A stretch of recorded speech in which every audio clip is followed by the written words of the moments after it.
want to take this moment to thank ESL India. We're going to wreck them. Gets bashed up twice, doesn't have the lead, is just getting controlled by the nether bashes one after the other. One snacks his back with the back in the wall, with ice path on top of it.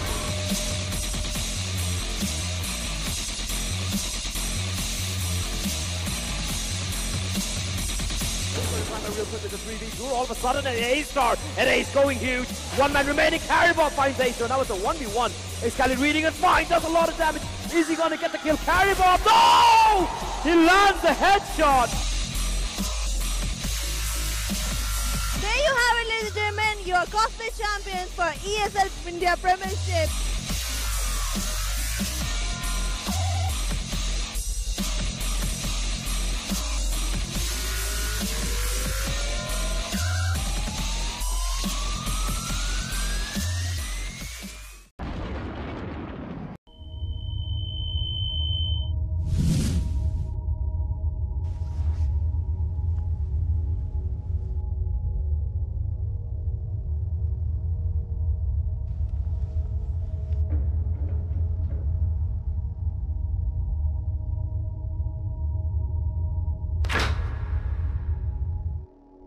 Turn around 3 times.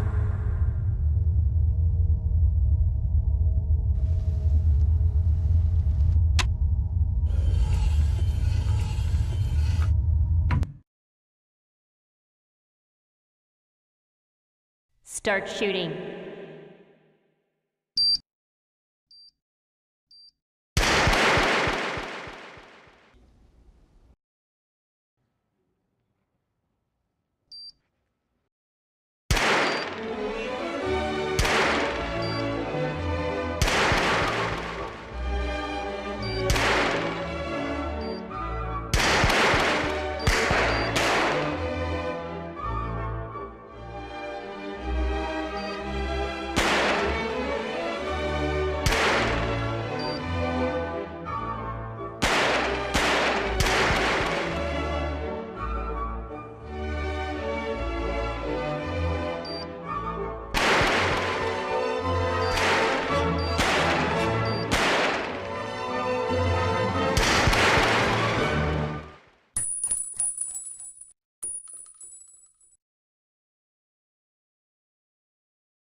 Exclusive black equalizer brightens dark scenes without overexposing bright areas. Use the S switch to quickly access the setting and switch between save modes.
Personalize the way you see everything, and then conquer.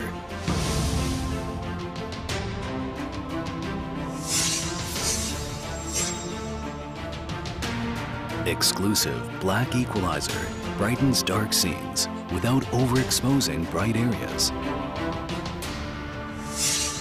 Use the S switch to quickly access the setting and switch between save modes. Adjust the angle effortlessly for maximum comfort.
Welcome everybody to another live stream edition of the ESL India Premiership 2017 fall season, exclusively available on YouTube Gaming. There on the ESL India Premiership channel. Now everybody watching us, let me tell you that this has been made a reality by none other than Omen by HP, HyperX and Zawi by BenQ, and organized by the lovely folks at Northern Gaming. I'm your host Vagish Kotsleban, and right now moving on to the flow of the event, we are literally on the cusp of the first promotion relegation, the first playoffs there. Now, we're going to be having the best of our Clash Royale right about now. We're going to have Counter-Strike after it, and we're going to have Dota 2. So beginning off with the best of our Clash Royale, we have Arpan, Christian, and Reuben having a showdown. So let's quickly take a look at these two players.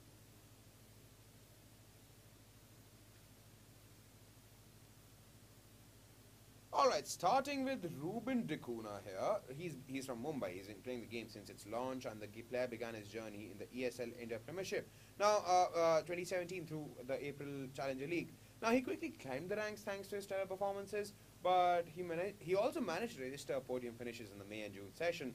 He did manage to attend the summer season finale also, but got shut down to only end up to register a third, fourth place finish. Whereas his opposition here, Arpan Christian.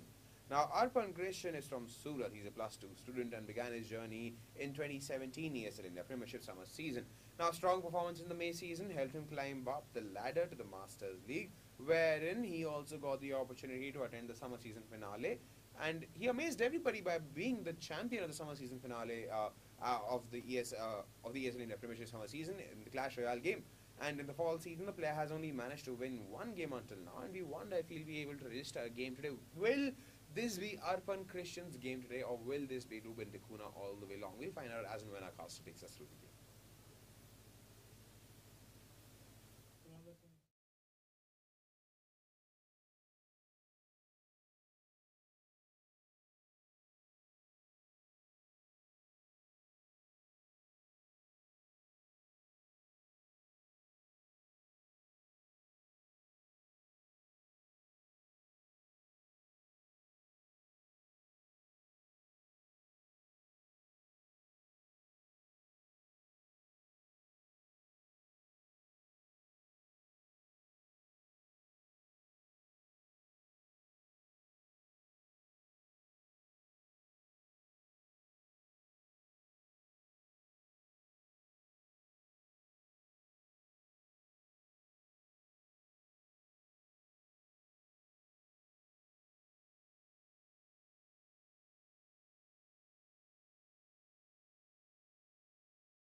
Ladies and gentlemen, this is ESL India Premiership 2017 fall season, and we have another great game in front of us between Arpan and Reuben. And today, I would say I'm lucky enough to have Shaurya himself come and cast with me. Hey guys, how's it going? Shaurya, the owner, Kumar here. Yes, the pro caster is back. He's been missing for quite a few days, and we've missed him a lot. And Manoj Gola has been missing also, so I've been casting instead of him. And I've been telling people that, you know, as the game goes along, that I've stopped playing Clash Royale because I had decided to save the battery life of my phone till I don't get a new phone by the way. So. Reuben actually using a cannon card this game. That's quite interesting. So this is a new card, and I've been watching some videos on it. Yeah. It's actually really good.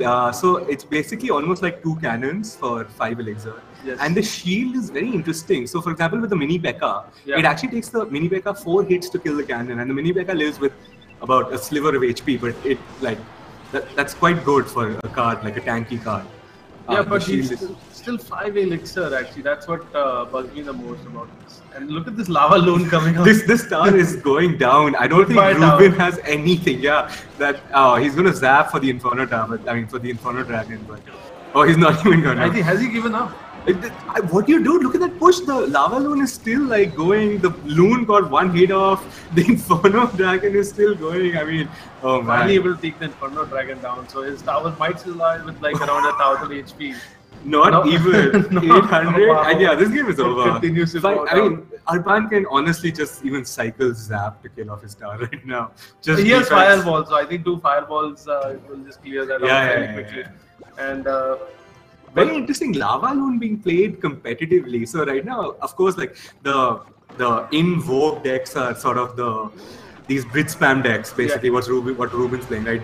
Drop your ram, drop your bandit at the tower, get like try and get some chip damage off, even a hit. Honestly, this game can still go to Reuben. Look at that, he got the tower really quick. Arpan could defend it.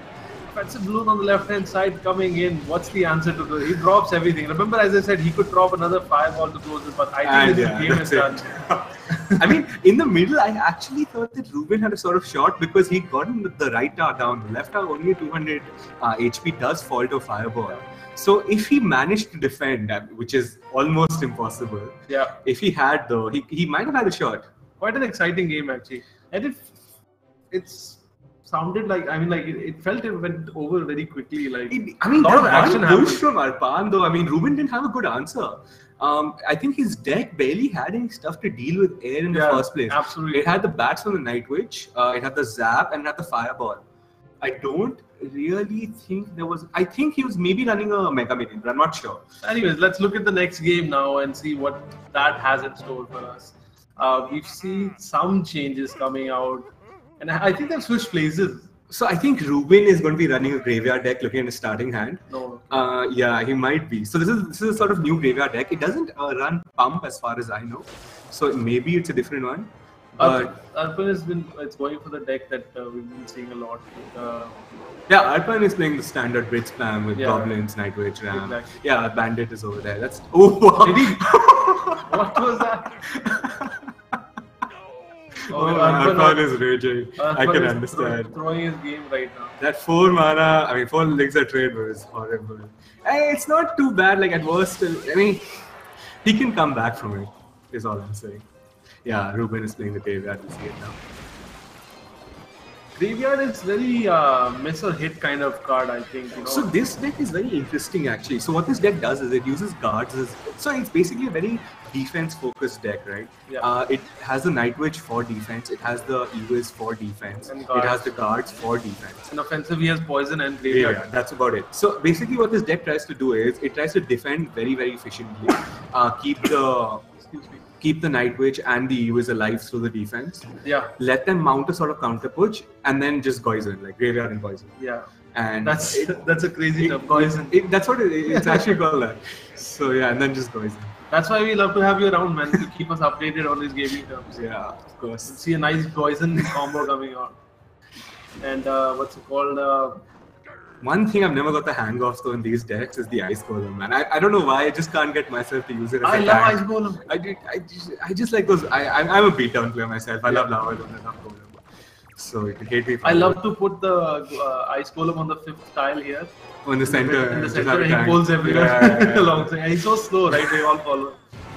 Oh man, I see the P.E.K.K.A being pulled like across the opponent, and yeah, that's the poison push. And look at the skeletons just surrounding that tower, doing a lot of damage, and poison kicking in also. Now the question is, can Arpan has a very, very I call this a big boy push. Like he has so many things hitting the tower now. Yeah. The guards though doing so much work, man. Look at that. He defended it relatively well. Yes, taking only about 1,000 damage. Yeah, and in turn, he actually already has the graveyard and poison ready. And exactly, see, that's what this deck does. It defends very efficiently. That poison got the Night Witch and the bats. Oh man, this is another Ewiz. This is gonna make this life very difficult for these barbarians to cross and get. I don't even know if they'll get one hit off. No, they don't. And this is where the push comes out. We're gonna see graveyard and we're gonna see poison. Yeah, there it is. Oh, that poison is value. It's and getting remember the bats. 3 units. The bats will not be able to do anything. Exactly. Bats just die to one tick of poison. The tower falls. 2 seconds left. There's nothing Reuben can do to get back. I remember the DPS of what's it called? No, Reuben. Yeah, that's what I meant. Sorry, I was just waiting for you to finish. Yeah, there's nothing Arpan can do. Yeah, what's it called? The DPS that comes out of her Night Witch without her bats and the bandit is too low, and the amount of skeletons that are coming out of the ground are just too much. And the poison, of course. Yeah, that's the thing with Night Witch. It hits hard, but it's one unit. That's something I think people don't realize. Like, they don't pay too much attention to the swarm units. I'm not talking about the pros, of course. Yeah. But this, like, the damage in Clash adds up really quickly, because usually you have swarm units are like, normal units are like 1, 2, 3. Yeah. Swarm units are like 15. Like 15 skeletons is a lot of damage. Especially without the bats, the Night Witch is gonna have horrible time dealing with them. Of course. People don't even realize. Maybe she should make Battlefield. Not Battlefield, sorry. I don't know if anybody's ever tried this. Battlefield. Oh, yeah, of course. Do some AoE damage and clear out those skeletons. But in any case, let's get into the next game and let's see what happens. This is quite an exciting game so far. So I'm hoping this goes to best of 5. Arpan and Reuben playing a good game, both of them themselves. Arpan this time coming out with the cannon card. This is interesting. Arpan going back to his old cards, and clearly he's a little sad and happy about the last match. A lot of emoticons coming out. I'm surprised Arpan hasn't gone back to his lava loon deck. That's what usually happens. I see a Hog Rider. Oh, this is a Hog Cycle deck coming out. This is going to be quite exciting. I just dislike all this. I get it, and they're hard to play well, but I just a lot of damage coming out right now. He's going to need to defend against the minions. Yeah, how is he defending on the right actually? That's not happening. It's going to die soon. And the cannon, the DPS the cannon brings to the floor. Look at that, the cannon's still going. It's full health. Yeah, it's still going to do a lot more damage. It's been hitting the tower the whole time. The whole time it's been targeting the tower. It didn't target anything. The targeting doesn't reset even after you destroy the first level of defense. And you know what? So what's very interesting is if the cannon dies, it doesn't take damage from whatever killed it. Like even if you're like for example, if a tornado is going on and the tornado pops the shield, it doesn't keep taking damage. Yeah, because it becomes a building after that, right? It doesn't take any damage from those from a tornado. And that's the reason why that happens. Actually, I didn't. Because after that, it just becomes a building card. You can't clone it. It's a troop building. You can't clone it exactly. So basically, it's unique in a manner where it's a troop card that becomes a building card. It's the only card in Clash right now. Arpan off to a great start here. It's 74 HP. I'm honestly surprised he threw a miner towards it. And by the way, that was the MVP cannon that brought it down to such a... The cannon did lots of work, and I think we're going to a nice prediction, actually, or maybe just place the unit where that fireball was going. I don't think he was predicting the golem right now. It was not... The ice golem kind of just came in the way. This is going to be hard. A minute left, but and a miner also coming out. This is he is doing a great job holding this back, but units are kind of made it to the tower. But the main question is, will Reuben be able to counter attack and close that gap of 700 health that we are looking at? Ooh, just almost a second later, and you would have gotten the cannon. I don't know if Reuben is looking a lot because once the cannon is deployed, this is a huge push actually now. I don't see how Reuben is going to close this gap. I was waiting for the Inferno Tower to come out. I was just going to say that this seems, it's been a dead card in his hand. He had to do something. 20 seconds left. He can get the tower. There's 2 cannons. One of them has already become a building. Yeah, that's this is so annoying actually. 14 seconds. He needs to send out a hog. Nah, that's not happening. He needs to send out a hog. The hog finally comes out. Too late. Yeah, it's a little too late. Maybe a fireball, maybe? Does he have fireball? A fireball is not even going to kill the tower 300. Yeah. Fireball does 249, right? Or something? Yeah, about 352 is. And game 2 going to Arpan. Game 3 going to Arpan. 2-1 now. Yeah, dude, it's Arpan has been establishing his dominance actually pretty clearly. He caught him off guard in the second game with the poison graveyard combo there, and remember the first deck coming out of Arpan is all flying units. The lava loon. I'm really surprised. Lava loon I'm with happy to see lava loon minion or whatever that is called now. But good game. I would say good game, and let's see if Reuben can actually close the gap now and take it to the 5th game. Otherwise, this is last game for Reuben. And remember, we're really at the other end of The tail end. Yeah, we're at the tail end of the Premiership. We might not get access to the standings today because a lot of games are pending still. Standings won't make sense at the moment. But let's get into the next game. Alright, let's see the next game now. And we see Arpan with the graveyard this time. And graveyard on Reuben's side also. Oh, he's okay. So Arpan's playing a pretty interesting deck. So what this deck does is it uses the P.E.K.K.A for some insane value on defense. Yeah. Builds like positive elixir rates through the P.E.K.K.A. Yeah. And then uses that as a counter push plus graveyard. Reuben's deck is the deck we just saw 2 games ago. Yeah, Reuben has had a good success run with this deck, and let's see if he can do it again. But we've talked a lot about... Skelly is coming out already. Yeah. Oh, so the goblins actually defend an entire graveyard. So, I mean, Arpan does have that going for him. The lock coming out is a little late from Reuben. Okay, now the skeletons have ganged up on the tower, and the tower's taking a lot of damage, already brought it down to 428 in health. Oh my god, that was a good push by Reuben. Yeah. I'm just a little surprised with the lock coming out then. I mean, I expected a little sooner. Yeah. I think the tower might have fallen if he got it out. Yeah. But maybe, I mean, throwing it out a little later threw Arpan off as well. I think the goblin did a great job at holding off that graveyard. The goblins actually defend the entire graveyard. Yeah. Oh, look at this counter attack on this side. Oh, that's a defensive poison actually. That's why, yeah, that's the poison coming almost out of the graveyard. That was not the offensive poison. So, I mean, he got damage in, but not good decision, by the way, by Reuben. And now his counter attack comes out. Goblins are going to come out. And what's the answer? Is he giving up? What is this? No, he's just giving it up. He knew that, I mean, I'm guessing Arpan knew that Reuben would have had log in hand, so the goblins wouldn't have done too much. Which is, I guess, a smart decision by him. And, I mean, Reuben on the offensive immediately, dropping a Night Witch.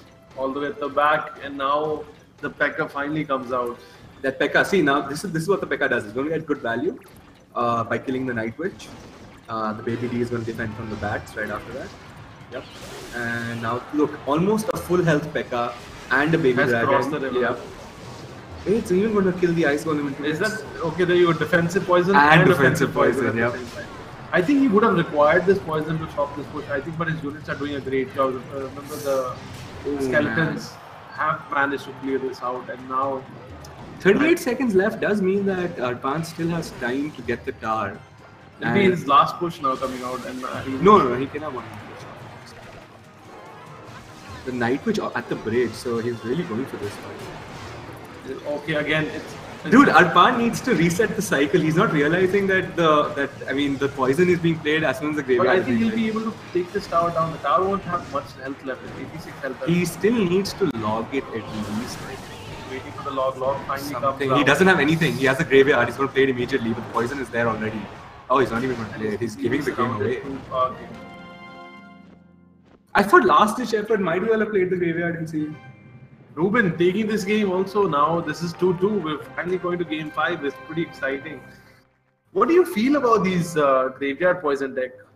What are your thoughts on it? My only thing, I mean, they're good competitive decks for sure. Because the thing is, graveyard is pretty much the only card in Clash Royale that's dependent on RNG. With the placements of the skeletons coming out. Yeah. So that gives it a slight edge. Because, I mean, on every other card is predictable. You know exactly how they're going to behave.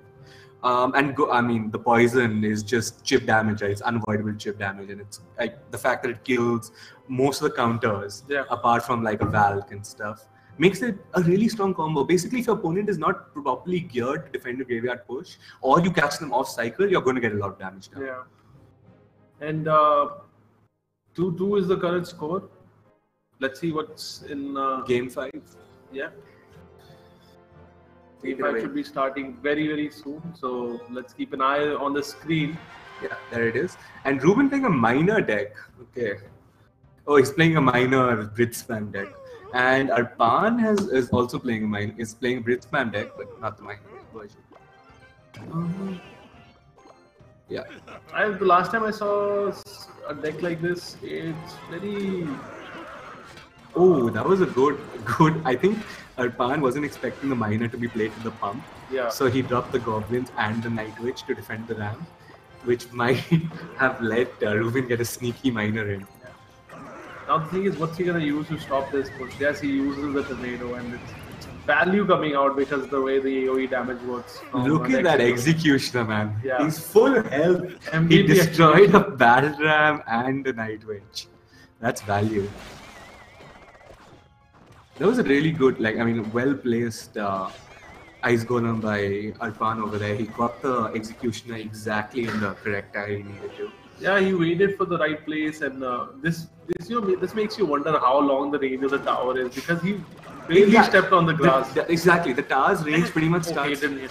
I was like, the ram was so close to hitting. No, a night witch always pretty much stops a ram from hitting right before the bats plus the night witch.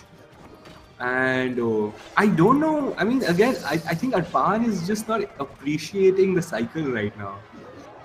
He's playing the counters when he has to for sure, but he also needs to get Reuben off cycle with the execution and the tornado. I mean, he needs to bait that out somehow. He's gonna have a really bad time otherwise. And is he giving value? He's not. Okay, I thought the 3 pumps may have been close enough, but that's not the case. And here comes a big push. But he has a tornado in hand. Oh, he doesn't drop the tornado. And actually takes the hit from the ram. I'm surprised. I thought he would drop the tornado. And Night Witch pulled down rather quickly. He's in a lot of trouble here. No, the bats are going to clean up pretty well. But look at the... Yeah, I know. Arpan got a lot of damage off. I don't know why Reuben decided not to play the Nado earlier over there. Excuse me. I mean, yeah. We see a Golem coming out all the way at the back for Arpan cycling his cards. 45 seconds left on the clock right now. 42 actually now. Reuben has to make something happen, otherwise... That P.E.K.K.A. is going to make a lot of things happen for sure. Ouch. Look at that.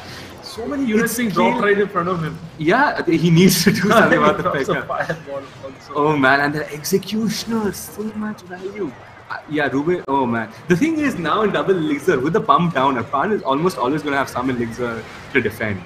Oh man, right as I say that though, that miner going completely unanswered. Finally the goblins coming out. Yeah, he's just has another executioner, but he does not have the time to come back, and I think this game is going to Arpan. And there you go. Zap is enough to finish it off. Arpan taking that game. And winning this series. Yes, he Congratulations. Sadly, we don't have access to the standings right now. Arpan, I think, has played all his games. And smug face looking at you like, yeah, boy. Did you get a chance to watch any of the LAN games? I did see some of the LAN games. And keep in mind, Accurate is not doing well at all in this one. Yeah, I know. I cast a few Accurate games. It was disappointing to say the least. He's been 0 right now in this season. In this fall season, actually, in the online cup.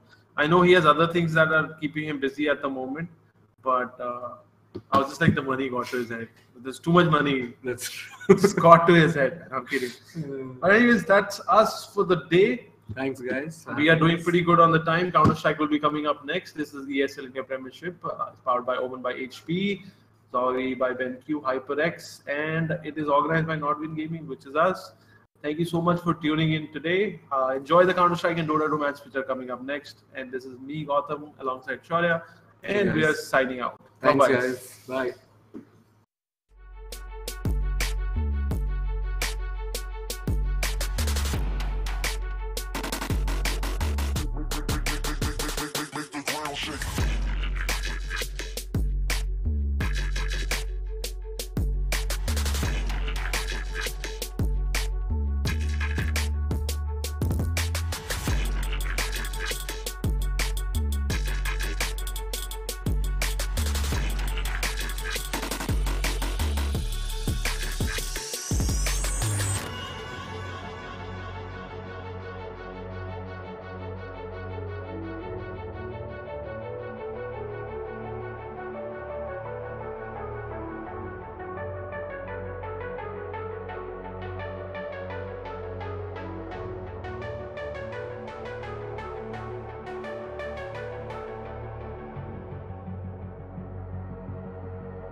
Carpe diem all the way from our lad Arpan. Arpan Christian 3 to the final scoreline in favor of Arpan leaves him as the winner of this best of 5 of Clash Royale.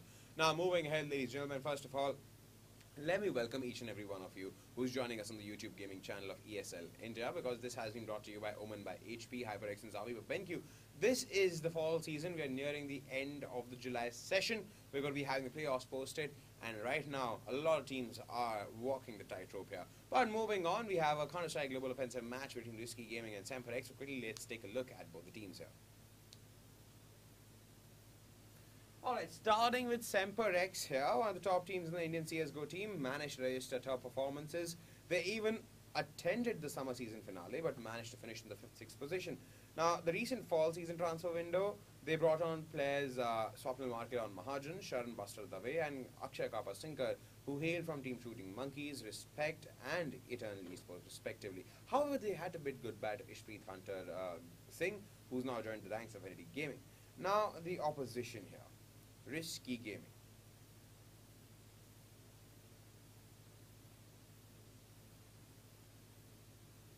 Now, Risky Gaming is the team from UAE. They have been the summer season finale winners, wherein they came here to Bombay in the country, and since 2016 they have managed to win consistently with 0 deficits to the name. The only time they lost was on the train map against Semperx, and that was the only online match they lost. After that, they have not even seen a single lost match. Right now, they stand on top of the league standing table, and today they're going to be facing off Semperx. So will have a carry Bob, Nami and team be able to better the team Semperx, or will Semperx, like, at the end of the day, prevail? We'll find out soon when the game begins. So let's quickly head off into the game.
Alrighty, ladies and gentlemen, welcome back to yet another exciting evening of Counter-Strike. Today's game is going to be between the undaunted, the undefeated Risky Gaming against Semperx. They look resurgent. They've looked really, really sharp with the addition of, well, Forsaken, Buster, and even Marklon, I think, is a part of the team. Haven't seen Marklon play, though, of late. Have only been seeing Forsaken and his greatness. Forsaken was one of the more standout performers of the first season. He did get the best newcomer or the best fresher of the summer season of the ESL India Masters division. So, that being said, Forsaken having moved to Semperx, they have looked very, very sharp. Will it be enough to beat Risky Gaming on Cobblestone, though? Well, that does remain to be seen because, in all honesty, Risky Gaming are just extremely... well, what's the word for it?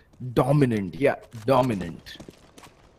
and have been for the longest time. Especially, like I think they take some perverse pleasure in dominating Indian teams. They've just been completely wrecking Indian teams, left, right, and center for the past best part of, I think, now from what I recall, over a year now, over 1.5 years. They did lose a couple of maps last phase online to, I think they lost to Entity and either Wolf or Semperx. I can't really. I think it was Semperx, the old Semperx that was with, I think it was Mithil, who was, no, it was with Monster and Manan. Yes, Monster and Manan, the previous Semperx lineup. Anyway, we can see Havoc here practicing his jump bug, trying to abuse it and, you know, warm it up in case he needs to pull it out. And there we go. Breaker is just trying to see if he can spot Havoc without being spotted in turn, and it looks like he will be able to see Havoc. So, well, new spot for to abuse the jump boost for you guys if you guys play Cobblestone, if you want to know a thing or two, a trick or two. It's always useful to watch these pro games because you do learn a ton of things about the game which you otherwise might have glossed over because, well, let's be honest, none of us play this game extremely seriously, so we're not spending hours and hours finding smokes, flashes, Molotovs, angles to hold. But it's a good way if you start aping your favorite pro, like if you have a spot to play. Suppose you like playing Mirage and you like playing the B-bomb side. Pick a player, see how they play the B-bomb side. Or erstwhile Dust2, for example, I remember Dupree being very, very good on holding the B-bomb side. So just follow the POV of a player you know plays a particular bomb side that you want to start learning how to play, and just follow their movements. Look at what angles they're holding, look at what, you know, when they flash, when they smoke, when they Molotov. There's a lot of thinking behind it that goes into these pros, and it's better, you know, to improve just your own game, you start aping the pros.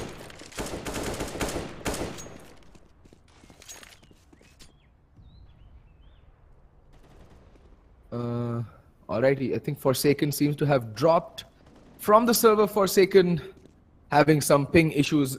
I did take a look at the ping. He's having some connectivity issues.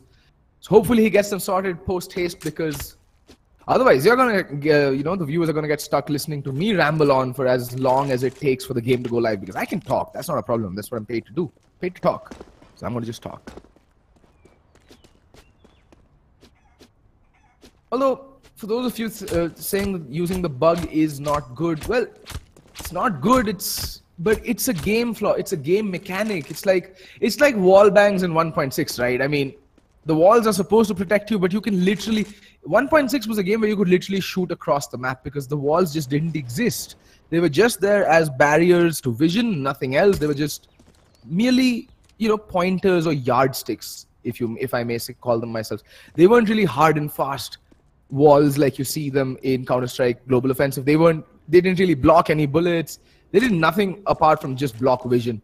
And that's why you saw those crazy clips. Like there's one clip where nothing kills the entire team through the wall on Nuke, just based off of pure sound. And that's ridiculous. But that was a part of the game. It was a game bug. But, you know, instead of fixing it, pros just used it to their advantage. So until, well, Valve fixes this bug, I don't know. Like, it's there in the game. Either you come to a gentleman's agreement and you don't use it. Otherwise, it's up to Valve to fix their game. It's not up to the players to play a certain way, right? That's how I feel about it. That's my tool. It's not really like a wall hack. It's not really like a wall hack. There's only certain spots you can do it. You can Molotov off corners. And if Valve was really serious about this game, they would have fixed it. Or they should have fixed it. But as we all know, Valve, all they care about is Dota 2. CSGO is like that one unloved kid in the corner. Doesn't really get much love from Valve. Hopefully though, Valve, please fix. It is a game-breaking bug. And the players will continue to abuse it because let's be honest, folks. You play CSGO to win. And if it's in the rules, if it's not specified in the tournament rules that the jump bug is henceforth disallowed from the tournament, anyone found doing it will be facing disqualification. I don't see how you can stop the pros from doing it, to be honest. See, the thing is, you get used to playing a certain way, right? And, I mean, yeah, the players from Big brought it notice, and finally Havoc makes the the tree area. He's been trying it for the better part of 1 minute now.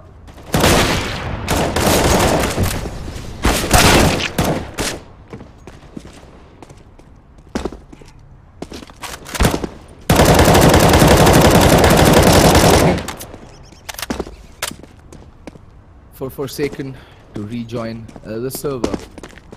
In the meantime though, Cobblestone, I don't know how many of you in chat actually like the map. I am particularly not very fond of it. Like, playing it is a pain in the back. While passing is a lot of fun, as I've said many a times before, it makes for some insane plays across the board. From, like, at least from a terrorist perspective, this map is a veritable Garden of Eden when it comes to showing off your raw aim and fragging skills. Otherwise, for the CTs, it's just a nightmare. Let's go back to watching Havoc channel his inner Mario, or in this case, more accurately, his inner Launders or Stewie 2K.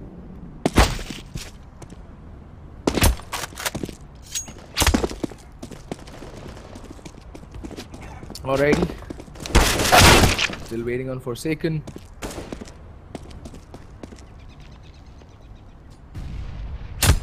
And now someone from Risky seems to have dropped from the server. Well. What do you know? So yeah, overall, Cobblestone, not a big fan of it because primarily it doesn't really allow for that aggression, and I'm someone who really likes watching, you know, good CT-sided teams because it takes a lot more skill to play on the CT side of Counter-Strike, at least in terms of teamwork, in terms of executes, in terms of everything. CT side is the harder side because A, the economy is much harder to manage, B, well, especially on a map like Cobblestone, you just can't really do much in terms of aggression, can't really show much aggression. Havoc telling Breaker that I can see your head, bro. Jump glitch not working from this spot.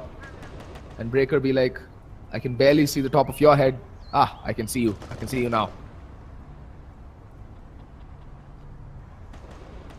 But yeah, Cobblestone, very few teams are actually, you know, good on the CT side of Cobblestone. The teams that pop into my mind are, well, frankly, well, there's Gambit, erstwhile Gambit, when they actually played Cobblestone. Then, when their map pool was literally just 2 maps, Cobblestone and Overpass, they're fairly, very good on both those maps. But then they did every now and then get that odd pick, like they lost to, I think, Complexity, CLG, that one time. They baited them into picking Cobblestone and they anti-stratted their CT side completely and kind of snuck away like a surprise win against Gambit, their Complexity Gaming. But otherwise, yeah, Cobblestone, not one of the most dynamic maps when it comes to CT side setups or even strats. It's just, you know, while the T side thrives, the CT side just languishes. They'll just have to hold the bomb side. There are certain teams that focus on key areas of the map, such as A-Long and Drop. Drop being the most crucial point. Drop control as the CT, rest assured you know where your opponents are going to come from. They're either going to come mid A-Long or they're going to come B-Long. Drop is the point which literally breaks the map in half. And with drop control, the Ts have so much flexibility to go anywhere they want. A, B, like you can actually rattle off the entire alphabet. And yeah.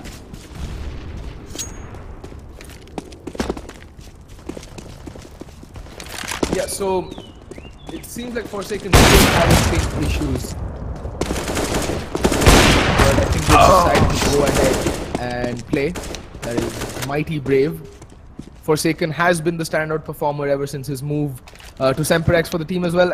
Although I can't really call him, I can't really see that as coming as any surprise. Because, well, Forsaken has been extremely consistent ever since he broke out into the Indian professional gaming circuit with his team shooting. They reached the lower bracket finals in the Royale tournament. They took 9 rounds off of Risky during the first round of Milan in Mumbai. The only team to get close to double digits, actually. Every other team was just languishing at around 4 to 5 rounds. Couldn't even manage to get past that. Maybe 6, I think Entity took 7 rounds. But Shooting Monkeys was the team that performed quote-unquote the best. Anyway, folks, we're going to go live with the knife round. And it is Cobblestone, so whoever wins will, for all intents and purposes, be starting on the T side, because that is the favorite side in this map.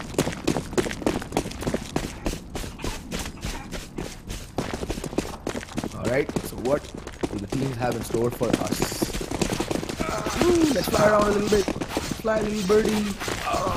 Well, it looks like slice and dice all around, and Forsaken's left all alone on 200 ping, and unfortunately, risky there to seize the day, to carpe diem, as they say. Win the knife round, and hopefully they start. Oh, they're gonna stay on the CT side. Now that is curious. Okay, then risky. Just risky things, folks. Just risky things. Risky do what risky want, and right now they're feeling the CT side. They want to play on the CT side. I'd say it's a risky choice, no pun intended. But you know, with risky, you never know. They might have some, you know, something up their sleeve. They drill day in and day out. They are by far the best team playing in this tournament, like miles ahead of the rest of the competition, at least up till now. So risky deciding to stay on the CT side, and Forsaken again seems to have dropped from the server.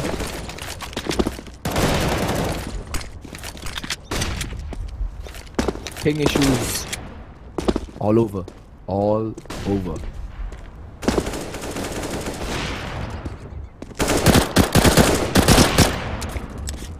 So I'd just like to get like the chat's 2 cents in on this situation right now. What do you think Indian teams need to do to start competing at the level of Risky? Because see, Risky is a team that's not salaried. They don't have a boot camp. They just love the game and play it as a group. And it's just basically a group of uber talented individuals. And talent is something that we're not entirely lacking in the country. I feel that it is discipline and the proper approach to the game. So what does chat have to say about what Indian teams should be doing or should be focusing on? And yeah, just don't go around saying aim, because that is completely and utterly redundant. At this level, most players have terrible aim. It's other factors like teamwork that are lacking. I'm just a bit curious to see what, you know, chat has to say on the matter. Because we all have our 2 cents to offer, right? We all consider ourselves the armchair Thorins, the armchair, you know, Sponges and the Yankos. So let's just give our inner Thorin a run for his money, or the inner Sponge a whirl. Alright, Markelon is joining us this time instead of Forsaken. Alright, first time I'm going to see Markelon playing for Semperx. This is going to get interesting. Forsaken being subbed in for Markelon, primarily because of Forsaken's ping issues.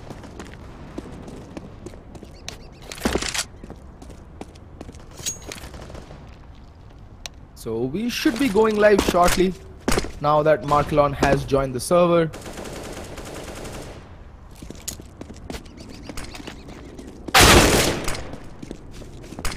Now, going through your comments, and I like what Jaideep has mentioned in the chat. Indian teams just aren't serious. Most of the teams, Indian players, don't know how basic map mechanics work.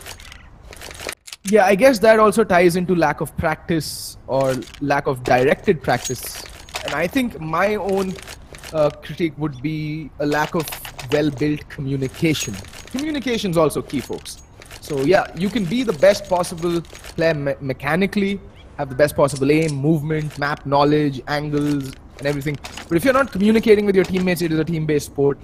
A team of 5 outstanding individuals will get dumpstered against a team of, you know, relatively good players, but with exceptional communication. I mean, you saw that during the majors this time. Like, look at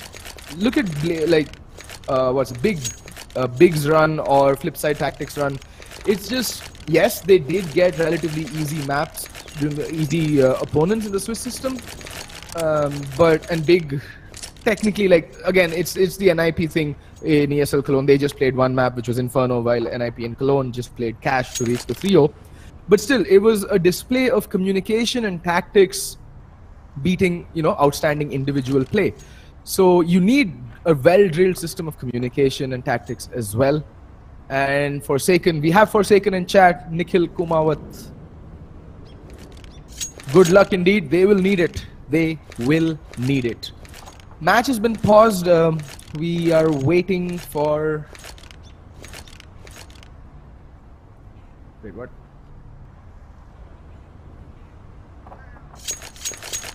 Just checking here.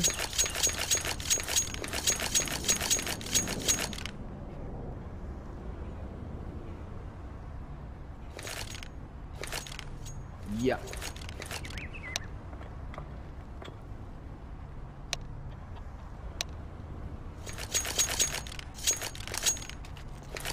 So we're just waiting. The buy from Semperx has come in, so Foxy is going to be running utility. 2 flashbangs and a nade, a smoke. But the rest of his team gets armored up, while on Risky, we have Breaker being the utility man, Carry Bob with the kit and the smoke. So they have 2 smokes and 3 sets of armor. What do Semperx have in store for us?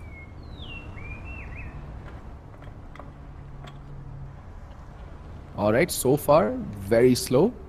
Very slow. A very measured approach from Semperx. Usually on Cobblestone, we see most teams just go, you know, balls to the wall for the B bomb site, even on the pistol round. Assert drop control essentially early on, and then, you know, decide either to go A or B. They wrap around.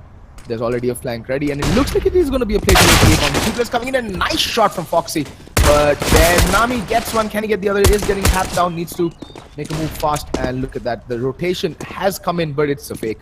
It's a pretty good fake actually. They've drawn 2 players off the bomb site, and 3 players from Semperx have made their way into the bomb site. Havoc just playing slightly by the smoke and already on the plan, but there's a player behind him, and that's not gonna end well. Carry Bob in the meantime does pick up Impale and Nami on the rotate. Carry Bob in the site with the kit. So Fugia spots one player out, but a little too slow to react. Kappa, instant beheading there. That man's Glock is like a guillotine. Nami, in the meantime, just toying with the idea of getting a peek, maybe drawing one out, but he does get peek, but Buster just feeling it right now. He's been impeccable the past few games that I've cast. Everyone firing on all cylinders. Kappa with a nice brace, and so does Buster pick up a couple of kills for himself as well. Semperx put the first round on the board, 0-1, and Risky, will they go for the force buy? And of course they will. I mean, why not, right? Off late, I've seen a lot of teams not going for this force buy on the pistol rounds, after the pistol rounds on the CT side, should they lose it, because that compromises their economy going into their first buy round. However, I mean, again, like I said, Risky are a very high caliber team, and if they're feeling it, why not go for it? And Breaker going to take the CZ to Broken Wall, and yet again we have the blue screen of death. What is happening?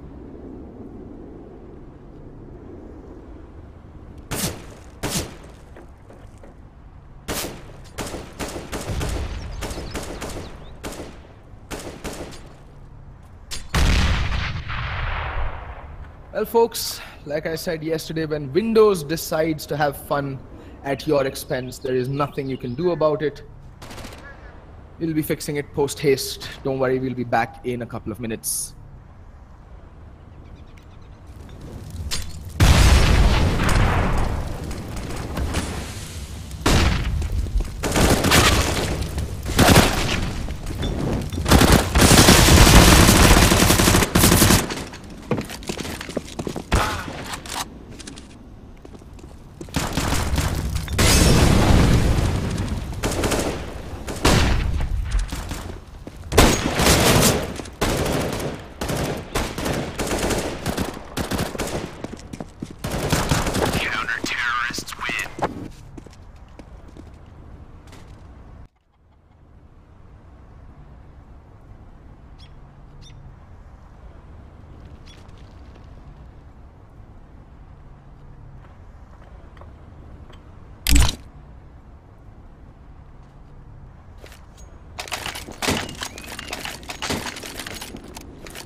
Alrighty, we are launching the game and we'll be going live with the casting very soon.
Alrighty, so what have I missed?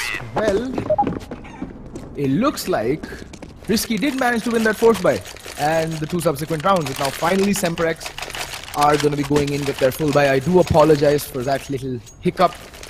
Like I said, when Windows decides to stick it to you, no power in the universe can stop them from doing so.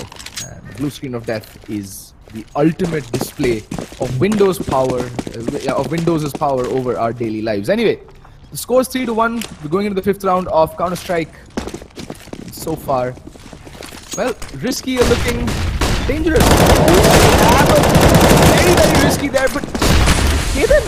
Okay. I mean, just do whatever you want. Jump peaks are good. Now and then there's his teammates, assists left, right, and center. They just mop them down as they make their way out of B-long. Well, okay. I don't even know what's going on right now. Havoc just went absolute beast mode that previous round. Picking up a 3K, I think he got a 4K that round. Just no respect gameplay all across the board. They just faced the gunfights. There's no stacks involved with the CT side right now. They're just going YOLO.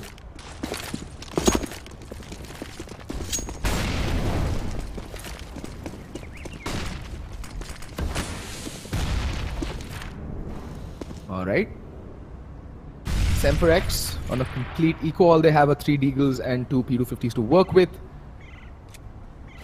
And okay, I just thought KitKat might have lagged out there. And KitKat hears this. He's hearing the footsteps coming out mid, so he should know what's heading his way. Needs to be careful. Gets flashed in, gets one. Can he get more? Okay, there's no one. Oh, Foxy completely whiffing that. And now Nami cleaning out the rest of the team with the big green gun. These rounds are getting over extremely fast. Like it's like each round is a flash in the pan. And they're over before they even begin. But then, granted, that was a full eco more or less. So this round, I expect to see more from Semperx. The op does come out onto Impale, and yeah, let's see if he can make something happen with that big green gun. You kind of have to be the playmaker if you're the AWP. You cannot be resting on your laurels and waiting for your teammates to open up the bomb site for you with the AK-47s. You have to be the go-getter, the difference maker with the AWP. I mean, it's ideal if that's the case. In the meantime, Nami, the opper on the flip side, over on towards Risky. Sights trained towards long. He's going to smoke it off and back off. Oh, that nade's going to go sailing in and doesn't really catch anybody. 2 players towards drop though, so it does look like it's shaping up to be a B hit with the fake towards the A bomb site. Kind of similar to what they did during the pistol round. Well, it worked in the first round they won, so maybe it'll work wonders in this one as well. They are running the clock down here, Semperx. They yet to reveal their hand, haven't really peeked, haven't really done anything. Look at that, Risky have kept a hold of 4 Molotovs with 50 seconds left on the clock. They can literally use it to delay like, ad nauseum at this point. In the meantime, oh, he's gonna get Molotoved off, spots out one player. Has a flashbang in hand. I think he might be tempted to go peeking in, but nope. Molly. Foxy has crossed over, but Foxy, just gonna make it out barely alive. Nami in the meantime is getting sandwiched. I don't think he's aware behind him, completely sandwiched. Takes him down, and down goes Breaker as well. See, this is a result of overconfidence. Risky just going in one by one, not retaking as a unit. This is bad Counter-Strike. Don't get me wrong, folks. This is really poor Counter-Strike from But to be honest, it's worked for them in the past, so they really have no reason to, pull out their strat book or playbook against Indian teams. At least not until they feel the need to do so. Not until the teams have earned their respect. The last time I saw Risky step up their game was against Brutality, when Brutality took them to the wire. 16-14, they barely managed to scrape through Risky. And Brutality really did test them on overpass. All in all though, finally a good play coming out from Semperx though. Good methodical take of the A bomb site. And the double op setup. Op out on the Breaker, op out onto Nami. And I like this aggression up long. They've given up long control so far, so I'm not sure whether Semperx will be expecting the long presence, but I like it. Impale marking that long push so very passively, minimizing the risk for himself while trying to maximize the rewards. And KitKat taking a slightly off angle towards Haystack. Barrel called. He does have Nami in support. I think Nami is baiting for KitKat.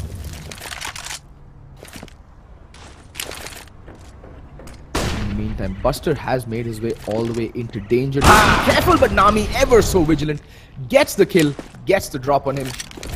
And now Impale left alone. He needs backup to arrive, and that it does, along with the bomb as well. And okay, so everyone apart from the bomb is bunching up towards the B-bomb side with 40 seconds left on the clock.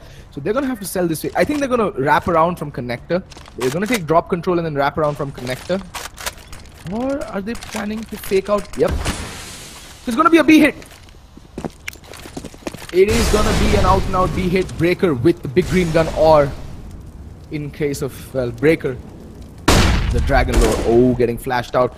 Somehow managing to make his way out to safety. Flash, counter flash does come in. Breaker spots off the head, but Foxy too quick for him. On a platter, and Havoc here to the rescue. Can get something done? Nope. Impale with the AWP is going to hold strong, and that's another brilliant late round take from Semperx, and they made them sail in and blow up in KitKat's lap. That is possibly one of the worst lap dances of KitKat's career. Not a good feeling.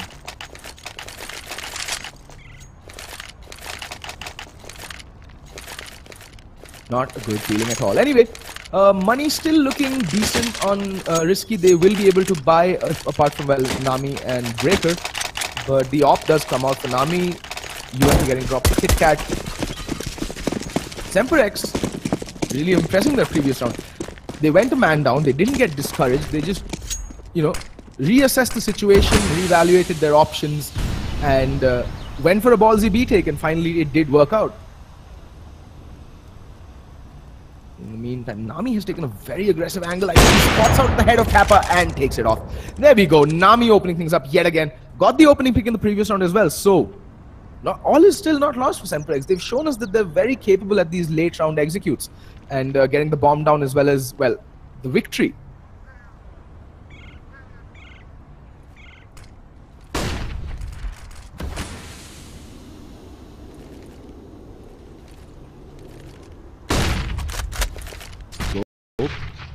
So this is what I've noticed, like every time Risky gets the first pick, Semperx just put a complete stopper on things.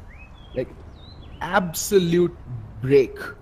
They go nowhere, they do nothing, they just sit passively and run the clock down, and late execute on the bomb side, but Nami this time is going to get the drop onto Impale, and KitKat is going to be in for a world of hurt. There is Nami on the assist, but KitKat peeking out a bit too quickly, does get taken down. Nami now needs to be careful, he's backing away. There's just 30 seconds left on the clock. It's a 2v4 situation between for Buster and Marklon. Both of them have the weight of their entire team on their shoulders. And the nade can go sailing in. Not really going to do a lot of damage though. Marklon makes a ton of noise towards Kit. Targeting towards APC, but there's Carry Bob for the kill. And down goes Buster, the final player. Again, to the op wielder, Nami. Nami is hard carrying right now. He's sitting pretty on 13 frags. He's the top fragger on the server. And with that, Risky put the 6th round on the board.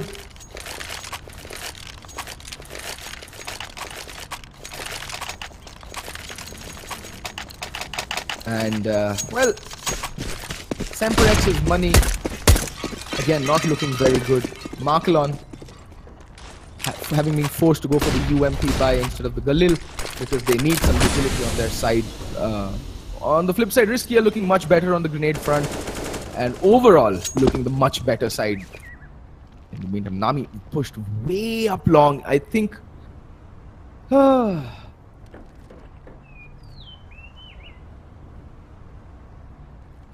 Needs to be careful. Although there's no one challenging him at long, so he could very easily be on a very quick flank. Unless Semperx is careful. Oh, but the flashbang. Perfect flashbang there. Nami already falling back, but on the way back takes Marklon with him. And KitKat in the meantime does find a kill of his own. Nami now having it all to do. Oh, Buster though opening things up. A quick double kill for him. Has taken a ton of damage as well, but Nami still alive and kicking on the bomb side. But there we go, Kappa does take 2 heads with him. And Havoc left wondering, how the hell did we lose that bomb site? Bomb has been planted. There we go.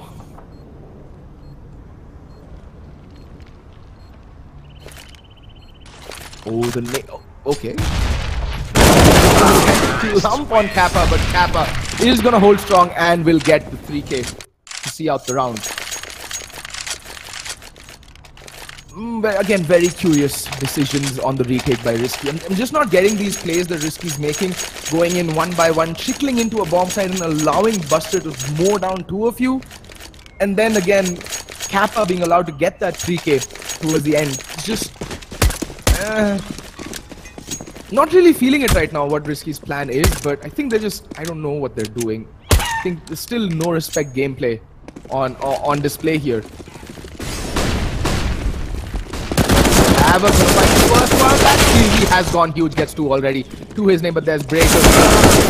Curious. Fire, but I think he wants to go for proper buy. Now Carry Bob left all alone in the bomb site with nothing but a P250 hit. But KitKat from somewhere landing a long distance headshot, a double dink, and he's not done yet. And Buster taking damage, but does take down KitKat, and Nami falls to Kappa, leaving Carry Bob all alone. They know exactly where Carry Bob's playing from. He's not looking too healthy. He's on 13 points of health. Buster can go down as well. Everyone is low. So this is doable for Carry Bob. He just needs to hold strong and not present himself. Does get spotted out. Can he get the kill? He's trying to isolate the 1v1s. That's the right play to make this round. They get spotted out. It's just not working out for Carry Bob. Not landing his flicks. That's going to come back to bite him in the ass. And it does. Kappa sees off another round with a 3K and Buster with a brace again. These two have been collaborating rather well with each other. Full house of frags for 2 consecutive rounds. And with that, Semperx put 5 on the board.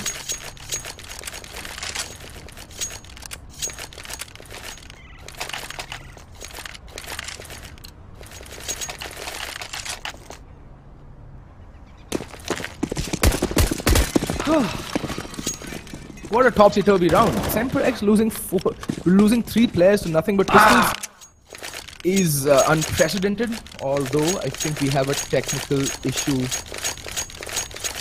coming in.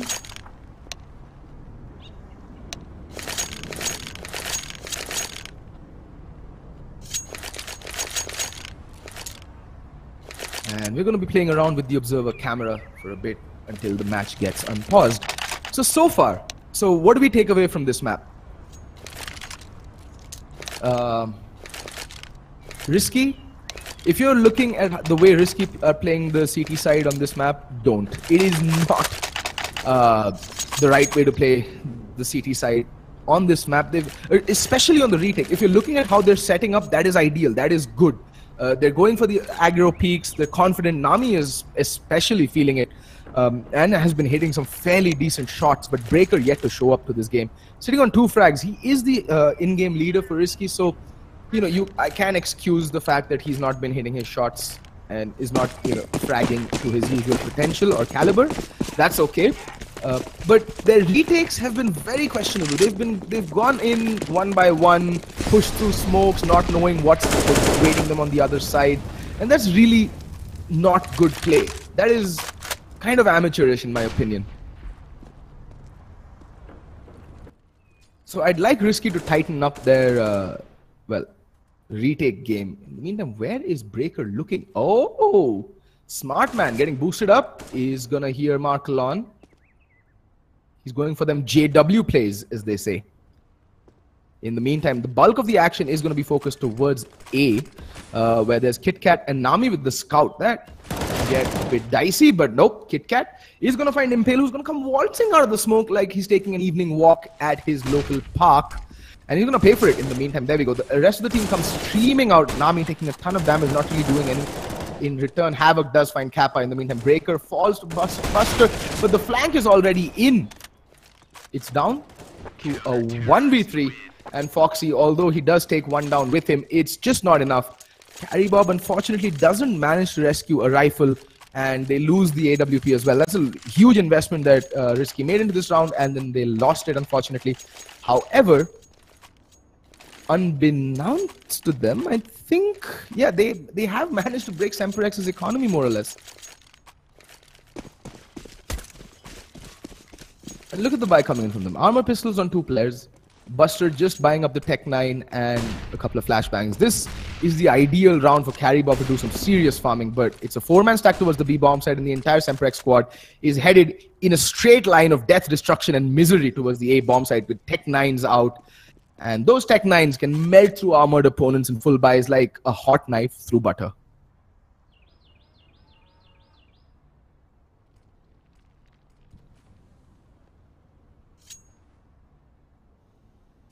Okay. Oh, KitKat, the timing just not favoring KitKat. And he's on his way back. He knows he's against a pistol buy. There we go. Breaker realizing what he's up against. The Tech 9 strikes fear in the hearts of the bravest of men. But okay, Breaker breaking them apart, but there's Kappa does manage to get 1 kill. But that's all she wrote for Semperx this round. And it's not like Carrybob was carrying any, valuable investment into this round. It was just 1 UMP they lost. It's okay.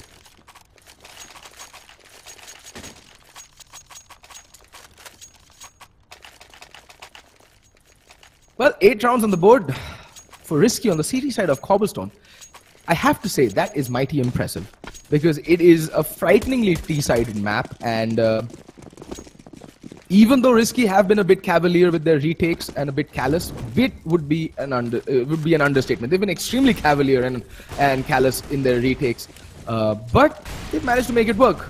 I mean, going by Risky's philosophy, why retake when you just don't let them take the bomb site? And every time they've been asked to retake the bomb site, they've come up short. So that.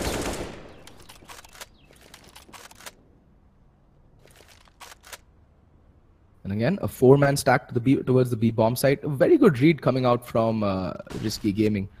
They've switched things up. Earlier they were playing 3A. Oh, Nami to open things up with the kill onto Foxy.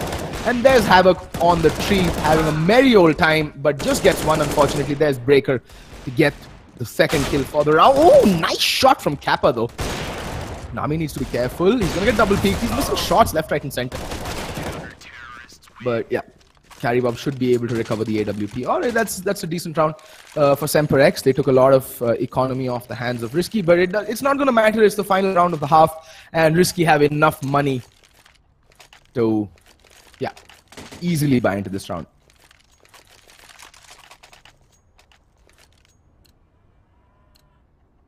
Alrighty, Semperx finally with rifles across the board, the full stack of nades, all that good stuff, and Risky will be able to go in with a full buy as well.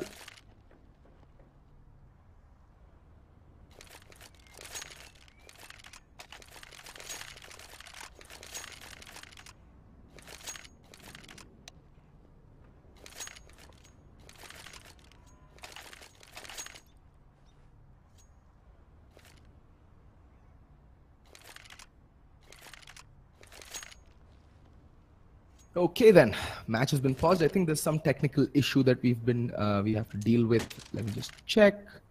Yeah, someone on Team Risky has timed out. So we will be going back live very, very soon. So for those of you in chat who are wondering when the games get televised, the televised games happen at 2:30. The games on D Sports happen at 2:30 p.m. in the afternoon. And you can catch those games on television over on the channel called D Sports. If you don't have D Sports, contact your local cable operator, contact whoever your carrier is for the DTH service that you use, Tata Sky, Videocon TV, Dish TV. I'm not particularly sure if it's on Airtel or not, Airtel TV or not. But Hathway, all these local carriers, just ask them for D Sports, and they will give it to you, and you can watch Counter-Strike on your television from the comfort of your couch with your family and show them, this is what I want to do, and there is a future, there's a legitimate future for this, and gaming is not a waste of time. I mean, obviously it's nowhere near as evolved or at a point like it is in, say, Europe or North America, or even a little towards the east, like Korea, Singapore, China even. But it's getting there. Slow and steady wins the race. So yeah. One has to learn to walk before they can sprint. So these are the steps that are being taken currently to bring esports, particularly Counter-Strike, into the mainstream in India. And hopefully you guys can be a part of that growth and be part, the revolution that might be coming very, very soon, at least in terms of gaming.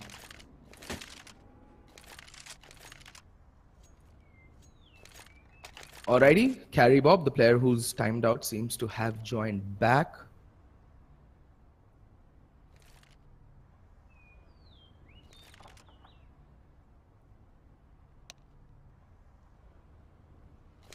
So far, Risky, dominant as always. But you never know. It's not like Risky are invincible. They are prone to making mistakes, as you've seen in this very map.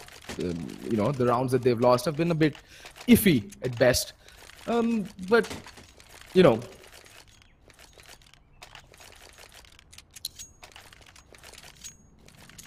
it just requires the Indian teams to just step up their game, communicate a bit better, and try and figure out a way to break this Risky dominance that has been asserted over Indian Counter-Strike. It's like the perennial shadow over Indian Counter-Strike that Risky casts. It's just scary how dominant they've been in this scene. Actually, the thing with Risky is that they're not just dominant in the Indian scene, they're exceptionally dominant here, but they're a very good team when it comes to the entire Asian scene as well.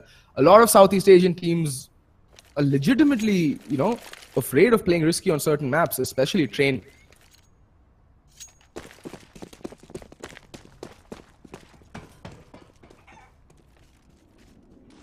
So, yeah.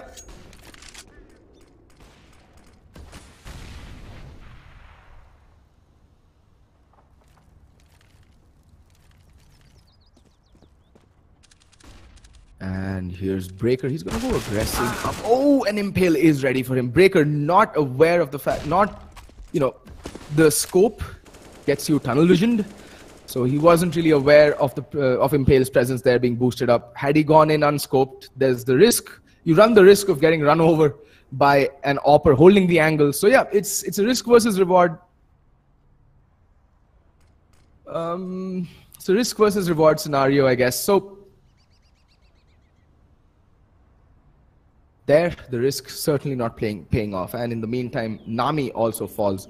So this round looking like it's going to go Semperx's way. They have a 2-man advantage. There's no reason to throw it away. KitKat, again, being very aggressive towards A-Long. Can land a couple of shots, but then can just as easily be traded instantly. So it's all going to come down to this first altercation towards the A-bomb side. Risky. KitKat spots out the Molotov. Oh, yeah. He's going to get run over instantly. He did spot the nade sailing over, so decided, I think he thought he had a little more time to pull out the Molotov and delay the push. But unfortunately, the Semperx players were almost on top of him. And the moment they saw the Molotov come up, they peeked out and just overran him.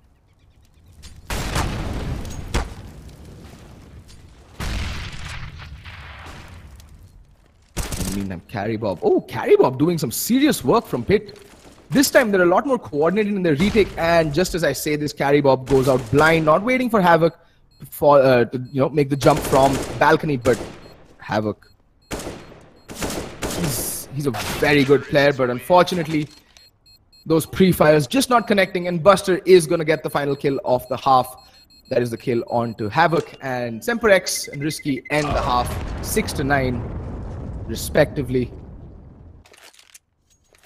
And now, Risky start on the favorable side. They're already more or less, yeah, they've won the half, and they're going to be on the T side on Cobblestone. Not the most ideal of scenarios to be in for Semperx at this point. They really need this pistol round if they want to make a comeback in this game. In fact, they really need this pistol round because that's what's going to set them up for the next 3 rounds. They can build their economy. They can actually then try and contest the gun rounds. But look at this. The train, death train through drop. Havoc with the raid boss setup is just going to go mowing them down, leading the charge through murder hole. Oh, but everybody's dead. Okay then. Wow. That was over fast.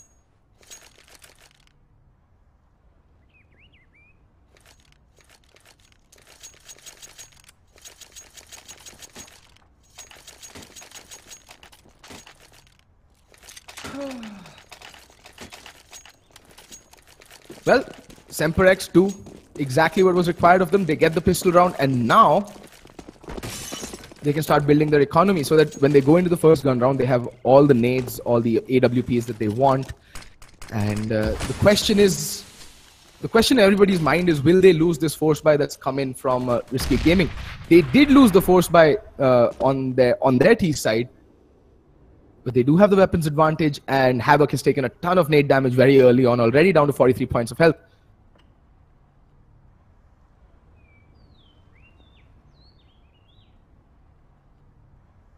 And so far, I've managed to make their way onto the bomb side, but here's Buster lying in wait like a coiled python. Gets to, but finally does taken down by Breaker. It's down to a 4v3. I don't think the FAMAS is yet to be recovered. Bomb also yet to go down. Finally, the bomb goes down, and the retake is on in earnest. Carrybob getting sprayed down through the corner. Marklon aware of someone's presence at that point, but he just looks away at the last possible moment. Breaker does go down. Now it's all down to Nami. He has recovered the FAMAS, but I think the shoulder is visible, and Impale is gonna end him. The single dink at that range, not good enough to buy Nami a couple of more seconds maybe to reposition and try and make something more out of this round. They do get the bomb plant down though, so that means they're going to be able to buy into the next round, provided they don't really go in with any investment. This round, okay then, armor. Alright. I mean, they're going to get $2,400, so that's going to put them at $3,000 in the next round. I really don't know what Risky are playing at.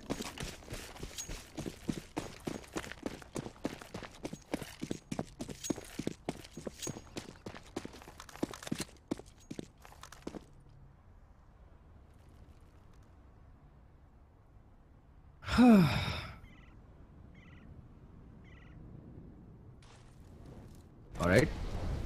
2-man setup over towards long. This is similar to what we saw from Risky also employing the same tactic over towards long, but this time though, Markelon sprays away his position, more or less known, but there we go. Only getting 1 kill, and Impale also. A 1-for-1 trade at this point in time, not the most ideal position to be in. They're losing money, they're losing economy, but like I said, Risky constantly forcing into round after round isn't doing them any favors in terms of the economy either. So Risky taking just as big a risk as Semperx is going into these fights one by one. The crossfire, although initially very well set up, they just look back at the worst possible moment. Timing was their worst enemy there. In the meantime, Risky have put a stopper on things. They're just waiting, chilling towards haystacks in long. They've got corridor control, so they're more or less happy to just sit here and play the patience game with Semperx.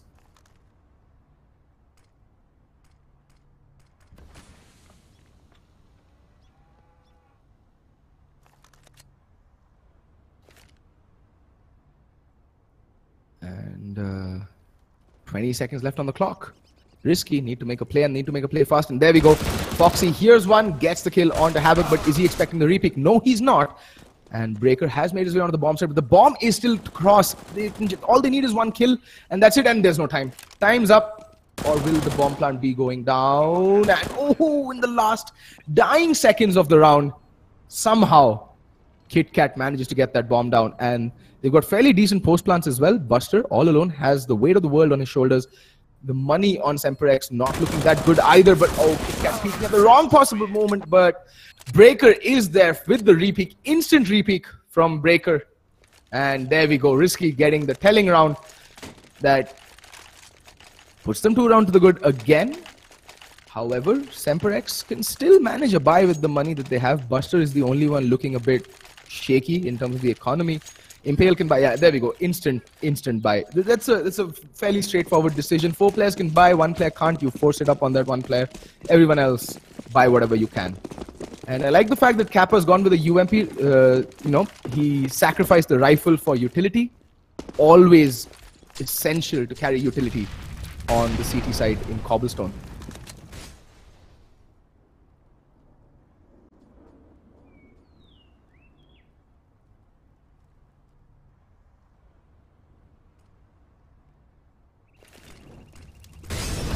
Alrighty. Decent amount of well, utility being bought up by Risky, and they're using it pretty well, although Havoc, just be careful, he's made his way down drop. No one from Semperx actually presenting themselves just yet. They're more than happy to play passive. Buster, though, not really a fan of his position. I'd rather see him play up close, baiting for a player who will be playing tree because of the pistol. 5-7, the best place to play it, broken wall, hands down, or close and mid. Very, very effective gun at that range. And Havoc falling to Kappa, that is unexpected. Havoc having, you know, an AK-47 gonna go down rather cheaply. In the meantime, Breaker is making his way forward, inching 1 step at a time. And Foxy is hiding in Hobbit Hole. Oh, so Buster is baiting for Foxy. That's okay. Not a bad play. And in the meantime, here's the A hit that's coming in. Nami gets the opening frag onto Impale, but Markelon, he's in a one and done spot, so needs to be careful. I mean, it is a very like commonly checked angle there, though Carry Bob not really checking it. And well, Markelon allowed to get away with a bit too much, in my opinion, there, but the clock has run out. There's no time left, and the players from Semperx know this. They're not going to present themselves, and Breaker and Nami will make their way out of there somehow. Breaker can drop an AK-47. Nami, though, is in no position to make any sort of purchase. He's on $300. So we might just be seeing another force buy coming in from Risky Gaming. And yeah, that's exactly what we see. And to be honest, it's not that bad a buy. I mean, Carry Bob can still buy head armor and Kevlar, and that's what he does, along with the smoke. It's not a bad buy. They have 2 UMPs, 2 rifles, and an AWP to work with. Kind of a similar buy, if you ask me, as compared to Semperx as well, although they have 1 rifle more, but no AWPs. And Nami, the way he's been hitting shots, you never, ever can count out Risky when Nami's playing like the way he is right now.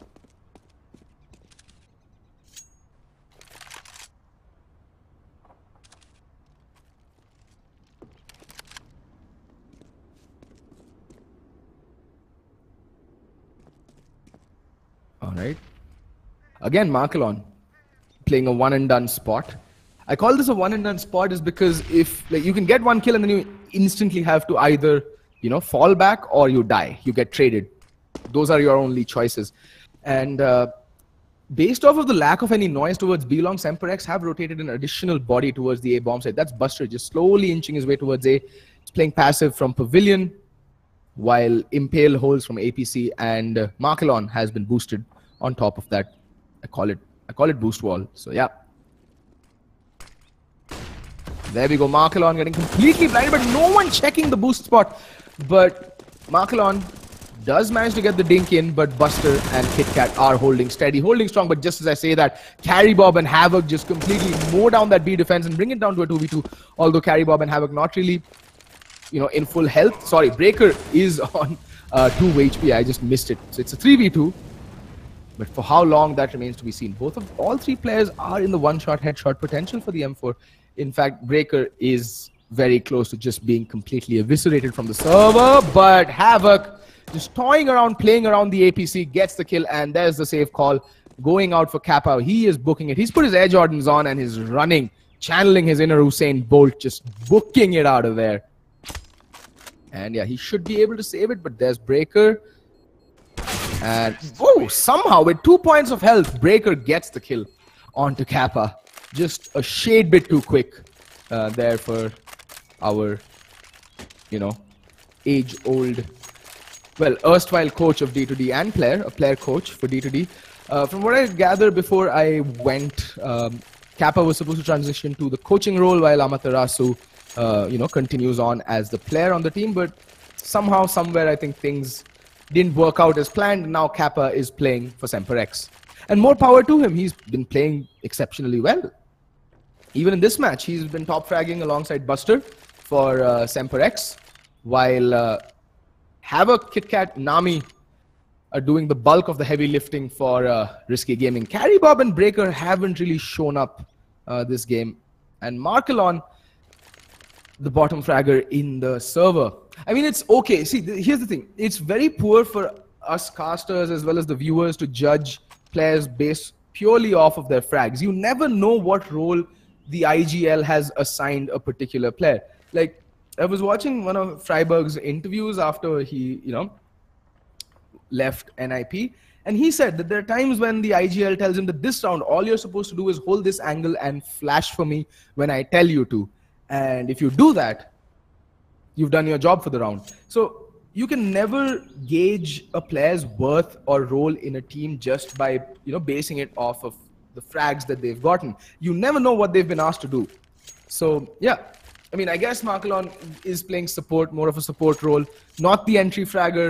And even if he's like, even if he was playing entry fragger, right? Entry fraggers usually tend to not be towards the top of the scoreboard. I mean, if your entry fragger is getting 2 kills per round or even a kill per round, he is doing his job and then some.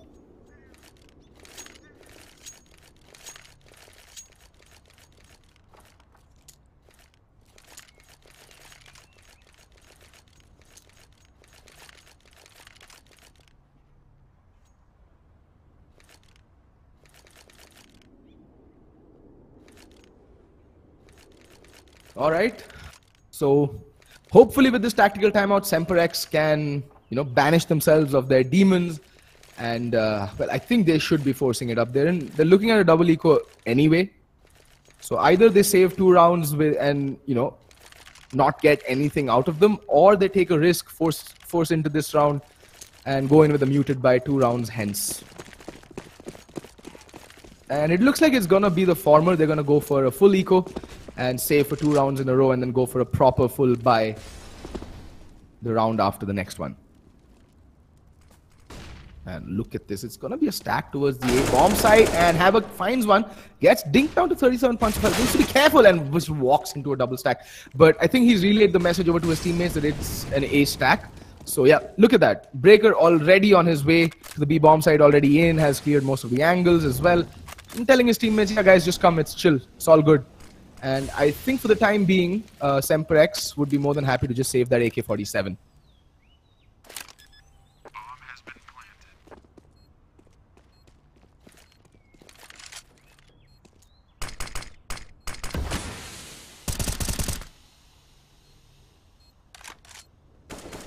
Okay. Fairly straightforward round, just losing one player on each team. Havoc, having relayed the message that it's a stack towards the A-bomb site.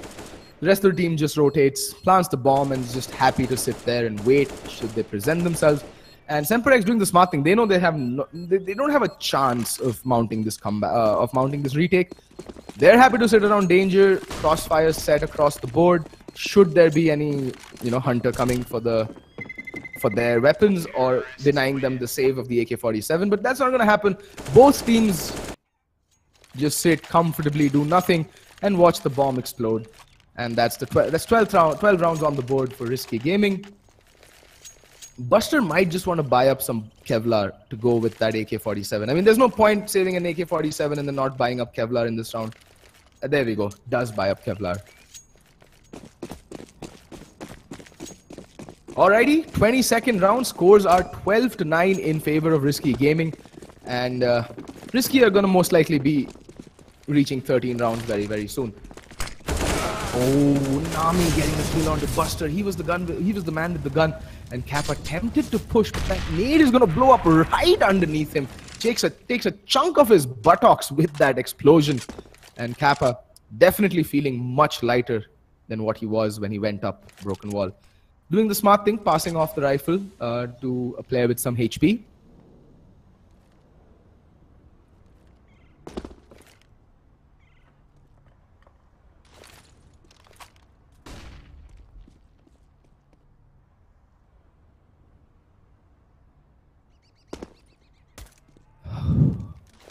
Alright, a full B stack. And I think Semperx will manage to save this AK-47 for 2 rounds in a row. Because unless they go for the retake, which I'm not really sure why they would, but there we go, Semperx coming streaming into the A-bomb site through the pavilion platform and the murder hole area. And Nami is just gonna end up shooting fish in a barrel, killing them one by one. Oh, Havoc getting caught out with nade, but there we go, last man, Foxy, left alive with a CZ and armor. What can he do? And the answer is a resounding nothing, because, well, Havoc and Nami just wreck Semperx's dreams of mounting a comeback. Sorry, of mounting a retake, not a comeback. Just a minor brain fart there, folks. Forgive me, don't lynch me and burn me at the stake for it. Anyway, 13 rounds on the board after 22 rounds of Counter-Strike being played. And Semperx finally with a proper buy on the CT side. Op out onto Impale. What can he do with the big green gun slung along his shoulders?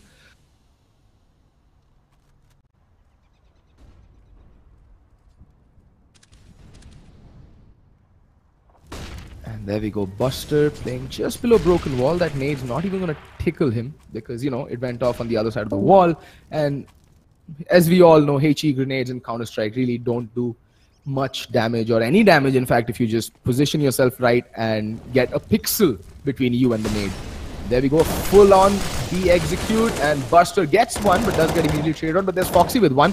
Can he do more? He has bombed down. Everybody's blind. Everybody's dabbing.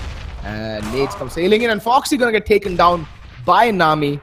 But Kappa is just gonna slowly and cheekily go inching around the smoke and does make his way into Chicken Coop. His positioning is ideal.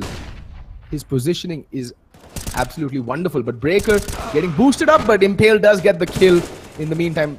Oh, Kappa has it all to do and does. Kappa with the clutch. The masterful positioning play from him.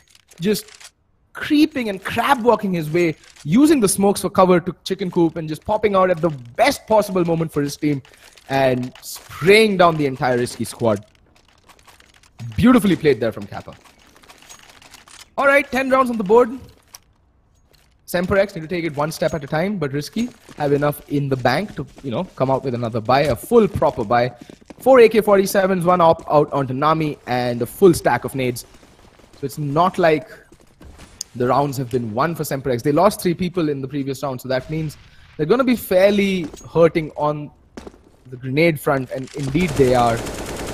Utility pretty sparse on Semperx. Just 2 smokes remaining, make that 1, and 3 Molotovs and a couple of flashbangs.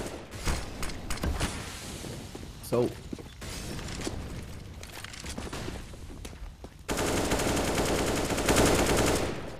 still with a mountain left to climb here, Semperx, but they're taking it one step at a time. But Risky They don't like losing rounds. They don't like losing rounds to, you know, mostly being unaware. They don't like getting caught unawares. And there's Havoc yet again falling to Foxy. He's been a bit shaky on the entries thus far.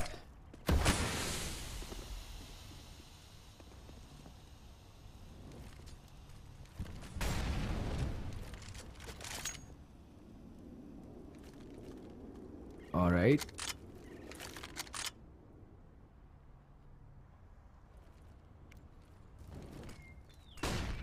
Two players have made their way down. Drop. Kappa watching it like a hawk. He was the hero of the previous round. His play instrumental in winning them their 10th round Semperx. Can he do it 2 rounds in a row? Does Lightning strike twice? And the answer is no. It does not, because Carry Bob is feeling the entries. He gets 3. Sorry, he gets 2, and Breaker steals the 3rd kill from Carry Bob. But that's the B bomb site, completely under the control of Risky Gaming, and the call for the save has to go out, because if you take a look over at the money, yeah, it's not there. And Semperx are going to get reset. So they need to hold on to these 2 rifles for dear life. Otherwise, it's, well, GG, well played.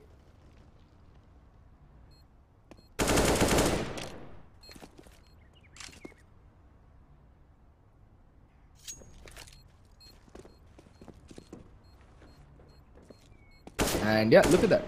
Risky out on the hunt, although their money... Yeah, okay, it's strong enough to go for the hunt, to justify the hunt even. The question is, though, will they find the players in time? Impale playing underneath Rapunzel, and Markelon towards Haystack again at A-Long. Yeah, both of them survive. 2 rifles saved, and Risky just losing the 1 player, Havoc, that 2 on the entry. No harm, no foul, because Carry Bob just turned it up a gear in the previous round. Getting those 2 kills on the entry, absolutely sublime. Absolutely sublime. 14 rounds on the board, and Semperx are going to go in for a force buy. I mean, they really don't have a choice. They have to, at this point, go for it all. Otherwise, they run the risk of getting completely gutted. And Buster needs to be very careful. He's just playing by the edge of the bomb site, gets spotted out by Carry Bob. And where is the AWP? The AWP is over towards the A bomb site. Well, the hit is coming in to the B bomb site. Down goes Carry Bob, but not after getting 1 kill at least. Kappa, again with them hero plays, gets at least neutralizing the man advantage as quickly as possible. But I like where Havoc is. He's on the lurk. He's going to at least catch a player rotating if they're not careful. Kappa, though, oh, Havoc's hand getting forced, because, well, the kills are just not going their way, and they know he's in. They know he's in drop. But the positioning is what's throwing, Semperx for a loop. Because, oh, Havoc, nasty flick. But Kappa getting that kill onto Breaker can mean doom and gloom, because now they can just stick the defuse. But Havoc's spraying away, not landing the kill. Oh, running out of bullets, trying to make it to safety. But there's Kappa. Kappa's rotations, like Kappa's movement and positioning has been on point this game. And there we go, Semperx winning a round they had no business winning whatsoever. And they put 11 on the board. And double op setup coming out for Semperx now. And yeah, Risky will be able to go in with a buy. Although 2 players will be a little... Okay, wait, no light on the utility either. Very comfortable by Breaker, sitting pretty on over $10,000 after that round. So lots of money to take into this round for him. He's able to drop guns for his teammates. And look at that. Both Nami and Impale missing shots. But Kappa pulling out the pistol and decapitating Nami.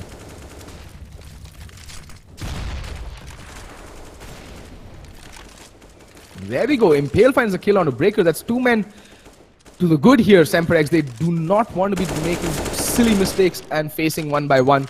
Just play the numbers game. Just play for trades now.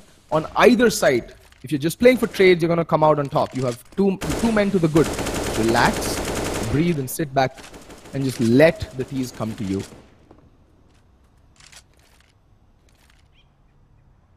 In the meantime, Havoc, again, really likes going down drop. He's been doing this consistently, and more often than not, he's met with a bullet to the face. And there we go, the perfectly timed flashbang, and this time Havoc will make no mistakes. Gets the opening kill, at least pulls 1 kill back. But Foxy and Kappa still holding strong in the B bomb side. And Kappa missing an easy shot, but there's Foxy with the assist. Gets the kill, but Havoc and Carry Bob opening things up towards the B bomb site, and Havoc just continuing on. He's holding very aggressively. Carry Bob knows that he can't really go for the plant right now until Havoc makes the play. And Havoc just trying not to make any noise, is already on the flank. Will Semperx realize it? Already spots one out. Will he spot the second player out? Yes, he does. And there we go. Gets one and whiffs his spray. But Carry Bob is there to put the finishing touches on this round and put Risky on match and map point. Havoc channeling his inner Papa Biceps, but Papa Biceps is Papa Biceps. He got that spray. He got that two-man kill in Mirage. It's a very famous clip of Pasha Biceps, actually, if you watched it. He's flanking on Mirage and sees one CT playing in apartments, marking the bomb, marking towards B short. And marking towards market, and the other player, he doesn't take the shot. He walks behind the player who's offing and finds the other player and gets both of them. In the meantime, here we go. The final round is just going to be a mow down left, right, and center. Breaker just mowing them down as they go in. Havoc finding a couple of kills as well. And now Markelon left all alone on the flank. Already being Molotoved off. It is being watched like a hawk by Nami. And oh, he's going to miss the shot. That is uncharacteristic. Missed the second shot as well. And Nami finally lands the third shot. As they say, third time's the charm. And that's GG, well played. Yet again, the W goes to Risky Gaming. I mean, at this point, it's no surprise, really.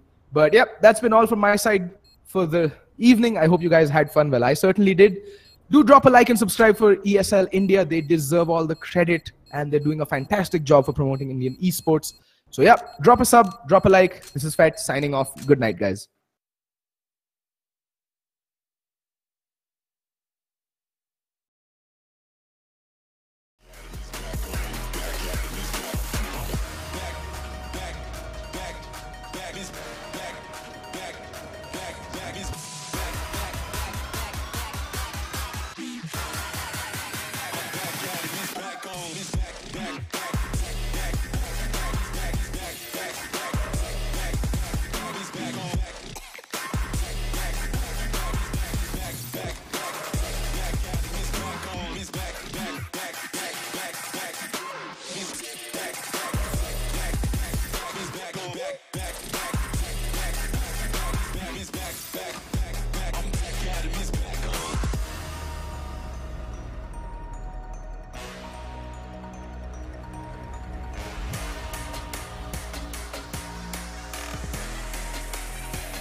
Falling on the ground, long day but we won't back down. One thing playing on our minds, long wait but we won't give up now.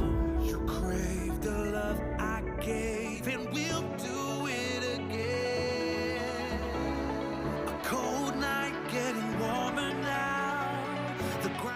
a game it has been, and unfortunately for Semperx, they lost out about 14, actually 16 to 11. That was quite an amazing scoreline, something that we did not expect. And props to Semperx because they picked up 11 rounds on Cobblestone, which is predominantly one of the stronger maps for SK. But well, that game has been done dusted with.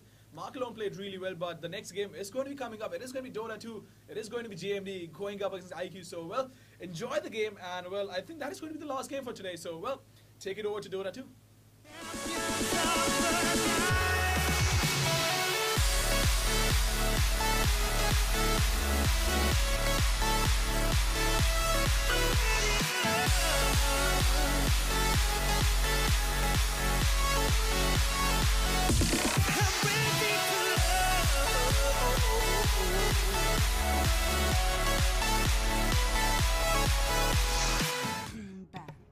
Ladies and gentlemen, welcome back to the ESL India Premiership. You've got Intelligence Quotient all the way from Cambodia going up against JMD Gaming in the Fall Phase 2. I'm your friendly, unwell neighborhood caster, CloudX, and we're watching a best of one here. IQ still on the upper rungs of the ladder, while JMD, there's still a possibility that they're going to be facing relegation. They really do have a lot of pressure on themselves to win this particular matchup versus IQ Dota. You've got the Nyx and the Venomancer getting banned out as the first two, while IQ chooses to ban out that Omni Knight and Ursa. Now, we've seen IQ have a fair few tricks up their sleeves. We've seen them pick up some really wacky yet super aggressive lineups. They're also the kind of team that's really, I wouldn't say they have a very solid early game, but their mid game tends to be super explosive. And that's really when they tend to capitalize and make the most advantage of their opponent's mistakes and close out the game. JMD Gaming, they've opened up with the Underlord. We've also seen the fact that JMD Gaming can have a few slip-ups in the late game phase. It seems like Mamacita +4 for now, because I haven't quite seen them gelling too well inside the game just yet. But, you know, maybe that was just an off day versus Aggressive 5 yesterday. Maybe they're going to switch things up, and there'll be a lot more fluid in today's matchup.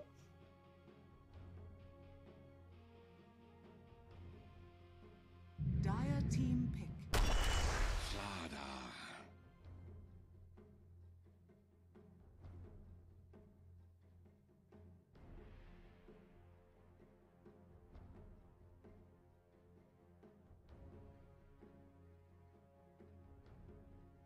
10 seconds remaining. Sorry about that, guys. A bit of a technical issue. I'm hoping that that's done in just a bit. But if you guys are, of course, experiencing any issues on the stream, please let us know. You can always type it in the chat, and someone from the ESL India Premiership or the Nodwin Gaming production crew will attend to you. Anyway, you've got a Disruptor and a Slaughter as the opening duo from IQ Dota. Good stuff coming out. Still an ambiguous draft from them so far. We don't know if this is going to be a 4-position Slaughter or a 3-position one. Although it's very likely that it is going to be the 4-position Slaughter. This is the metagame where most off-laners have transitioned into that 4-position roaming.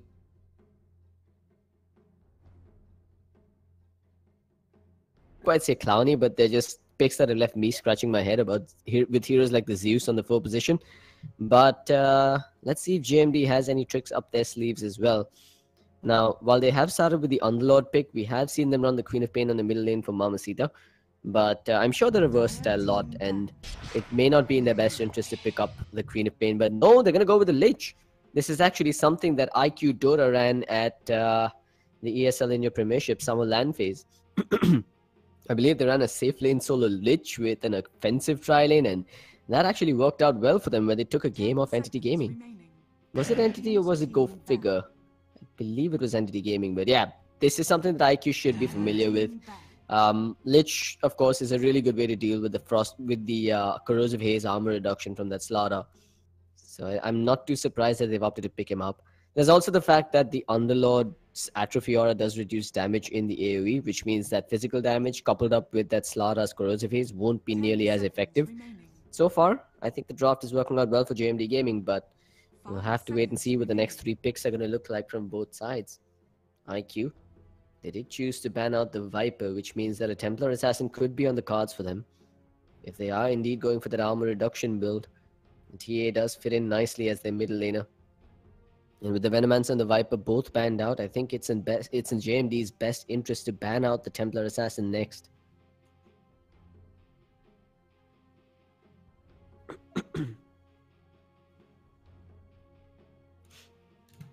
Forgive me if there's frequent mutes on my microphone, guys. I'm coughing like a tuberculosis patient today, and I might need to mute occasionally so that you don't get the brunt of it.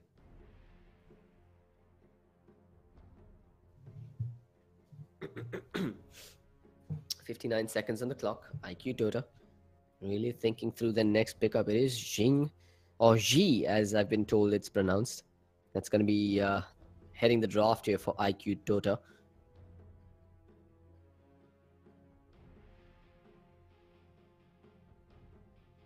For those of you that aren't aware of IQ's story, they really had an absolute dream run through the summer season of the ESL India Premiership second edition. I mean, they started off in the Starter Cup, they fought their way through to the Challengers and showed up in the Masters LAN without actually revealing any of their play style to that Masters Phase 3. What they essentially did was they came into the tournament with a lot of tricks and strategies up their sleeves that they weren't afraid to show, and they actually ended up winning the whole thing. But before they could actually get to India for the LAN, I believe they crowdsourced their journey through their Facebook page. Big shout out to the Cambodian Dota fans for that, by the way. That was some amazing unity shown by the Dota community in general. But yeah, they came in and we actually interviewed them as well post the event, and they admitted that they deliberately threw a game versus Entity Gaming in the winner brackets only to come back and beat them while they didn't have their guard up. So this is a team that loves experimenting and isn't really afraid to take high risks. And especially now, given that they've pretty much got a confirmed slot in the Masters for Phase 2, they might just pick up strategies that are aimed towards having fun, or maybe even just learning the meta a little better. However, that said, the true test of the meta is going to be happening at TI7. And I'm sure all the teams from the ESL India Premiership are going to have their eyes trained on the Dota 2 stream when it goes live. Because TI does have its own meta, as we've seen in the past. I would expect... I'm actually expecting heroes like the Arc Warden and the Monkey King to have a lot of love being shown their way in this tournament. In fact, my most banned prediction on the compendium is for the Arc Warden. It's also the same for the hero with the highest XPM average. I do believe it's going to be Arc Warden that's going to be the dark horse of this tournament. And, you know, I actually expect Liquid to pull it out first. Anyway, JMD Gaming, 40 seconds on the clock here for them to make their third choice. I wonder if we're going to see the AW coming out for them. Although I think the Disruptor is a decent way to deal with them. There's still the Monkey King in the pool. The Templar, she wasn't banned out, hasn't been picked either. But yeah, we're going to see a Skyrat Mage coming out, JMD. Going to pull out something that's gaining a lot of popularity on that middle lane. I do believe this should be a mid Skyrat Mage, but they could always switch it up if they need to and run it as a support Skyrat. One of the things that made the Skyrat Mage popular again is the fact that the Aghanim Scepter gives them some late game scalability. That and the fact that your magic damage output actually increases with the intelligence gain towards the later stages of the game. So he's not exactly a pushover in the late game stage like he used to be, and with the items like the Rod of Atos and such, he's really not a squishy hero either anymore. I gotta say, I like the draft coming out from JMD so far. Let's see what else they've got in store for us.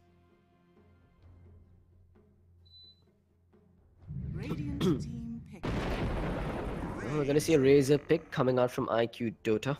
That's actually a really good way to deal with the Skyrat Mage himself. Now, assuming this is going to be a mid Razor, the Sky can't go mid any longer because every time he tries to hit him with the Arcane Bolt, he's just going to end up taking some zap damage from the unstable current. So it's really a catch-22 situation for JMD. Whether or not they choose to run this as a mid Skyrat Mage or not, the Razor is going to be a threat towards him in the late game stage.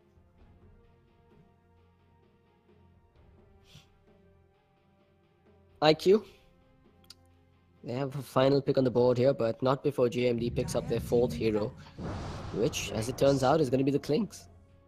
Alright, I can get behind this. There is a The value in having a Clinks versus that Razor, the ability to stay away from him and pound away without losing damage to the static link. But on the flip side, IQ's got a lot of control coming out in their ranks with that Disruptor and the Slaughter picks. Slaughter with the Corrosive Haze should render the Skeleton Walk completely useless, and of course Disruptor with the Glimpse makes for easy pickings on the Clinks. It'll be the Puck, that's the final ban coming out from IQ Dota, so they were still expecting this to be a support Skyrath Mage by the looks of it, unless they're expecting... Yeah, I think that's the only real combination here for a Puck. I don't think this would have been an off-lane Puck, given that the Underlord is more than likely going to be sitting there. Well, the Quap will get banned out by JMD, so they're not expecting a mid-Razor here. I wonder, does IQ still choose to run the Templar Assassin, and then run this as a safe lane Razor, with an off-lane Timbersaw? 10 seconds remaining. I mean, the Lich and the Skyrath, if these are supports, are good enough to deal with the Timbersaw. Especially with the silence coming out from the Ancient Seal, you will have an opportunity to bring down that Timber. But at the same time, the auto attacks from the Lich and the Skyrath really aren't the best to talk about. So that's when the reactive armor could add a lot of value for Timber. But it'll be the Ember Spirit, that's the final pick here for JMD. Which means that it is indeed going to be a support Skyrath and a support Lich. And then we're going to see a mid-Ember and a safe lane Clinks coming out from them, leaving the Underlord on the off lane. They could run an offensive tri lane with the Clink Sky and the Lich. 3 range heroes, lots of damage output in the early stages, and the ability to deny that range creep does make for a pretty potent tri lane on the aggressive side. But Komi, they're going to put him squarely on the Lina for now, which means it is going to be a mid Lina and a safe lane Razor. And you probably don't want to be running offensive tri lanes versus the Razor. I think Razor and Visage are probably the 2 strongest heroes in an aggressive tri lane setup, or rather the best heroes to deal with an aggressive tri lane as well.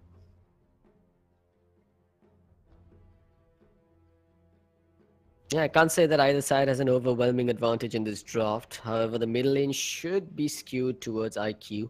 In a Lina versus Ember matchup, I would definitely give the upper hand to the Lina.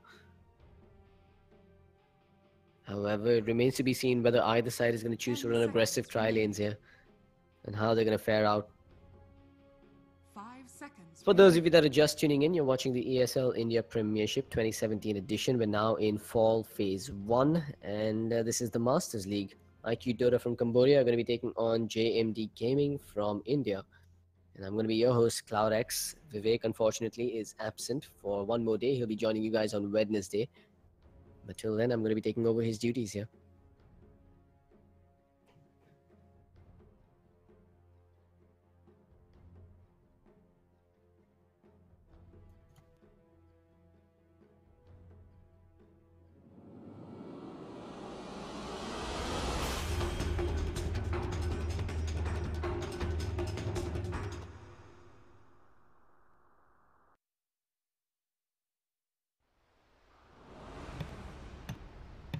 My apologies, guys. I had to pause there to cough up a lung, but it looks like JMD's got a disconnection in the meanwhile, so that does buy me some time. Gonna start off with the introductions. On the side of the Radiant, it's JMD Gaming. Smoke, gonna be handling that Skyrath Mage. It's gonna be Underlord in the hands of Zeus. Clinks is gonna be handled by Minnow. It's gonna be Lich, played by Say My Name, which puts Mamacita on the Ember Spirit. On the other side, IQ Dota, they're running number 7 on the Timbersaw. Kumi's gonna be handling that Lina. Disruptor is going to be in the hands of Love. It's going to be Seo Baby on the Razor, and that puts She in the hands of the Slaughter. I'm not too sure if it's actually pronounced as She or Jing, but yeah, I believe they mentioned it's pronounced Ji, so I'm just going to go with that. I hope I'm getting it right, guys.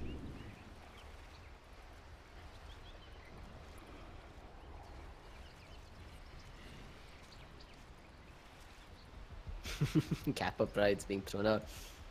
Anyway, Zeus looking around with the Boots of Speed picked up in his inventory. Double wards being placed down already. I don't think his wards were spotted though. He's put them down quite successfully without breaking the smoke. One towards the river and one towards the top side of the map. Well, here comes number 7. He's chosen not to put a point into anything just yet, so is the case with Zeus. Looks like Zeus is just trying to get him to put that point into the reactive armor right from the get-go. But it seems to be a safe lane carry Timbersaw here with an off-lane Razor. I mean, Seo Baby has started off with a lot of consumables and stats for that matter. Meanwhile, Minnow is going to be the one duking it out versus that Razor. Alongside him is going to be that Smoke Skyrath Mage. Lich started off with a sacrifice, so we should see that middle range creep being denied at level 1, which will put the Ember Spirit in the advantageous situation. But really, the best way for the Lina to deal with that is to push out the creep wave and force him to essentially go under his tower and last hit.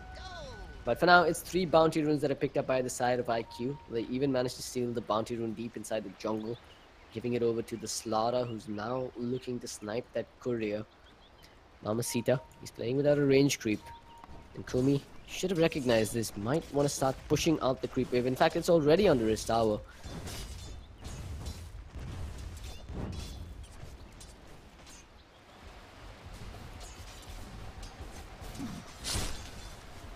Top lane.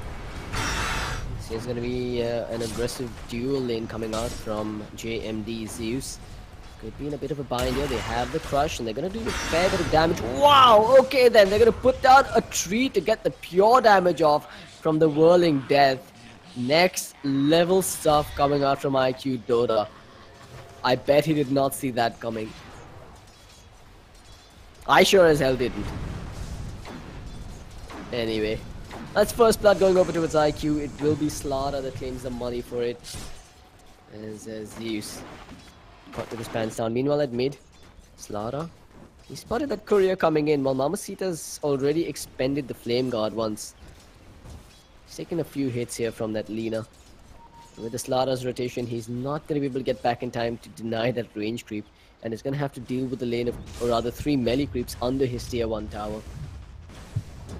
He did start off with a Quelling Blade though, so no PMS coming out at level 1. Which means he is fairly susceptible to those auto attacks coming out from the Lina.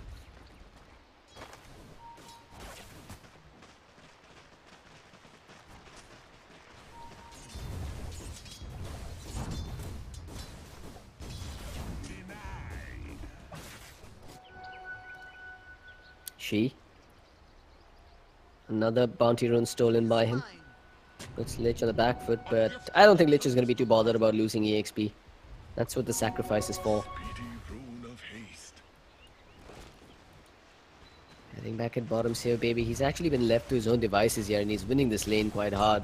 10 and 2 CS on the Razor, just 8 and 4 on the Clinks. The creep wave is under the Clinks tower as well, making it harder and harder to last hit. And say, oh baby, he's even going to deny creeps under the enemy tier 1 tower. How annoying is that? Back up top. Are they going to make another play here on Zeus? I mean, he is in the tree line and will take a lot of damage from the Whirling Death there if he chooses to use it. But I take my camera off the middle lane for a moment, and Kumi's up to no good, scoring a solo kill there. While on the top side, it could be Say My Name that's in trouble here. He's got 2 points in the reactive armor, so no points in the Timber Chain, but he's got that damage from the Whirling Death, doing some good work. I Say My Name. He's going to be forced to pop his Fairy Fire on his way out here, but the auto attacks from Love will seal the deal. In fact, another Whirling Death hits Zeus. He's tagged with Thunderstrike. They're doing a fair bit of damage on him as well. There is a Mango available on number 7. Another Whirling Death comes through with the stick charges. As IQ scores another couple of kills on this top side and escapes with no casualties.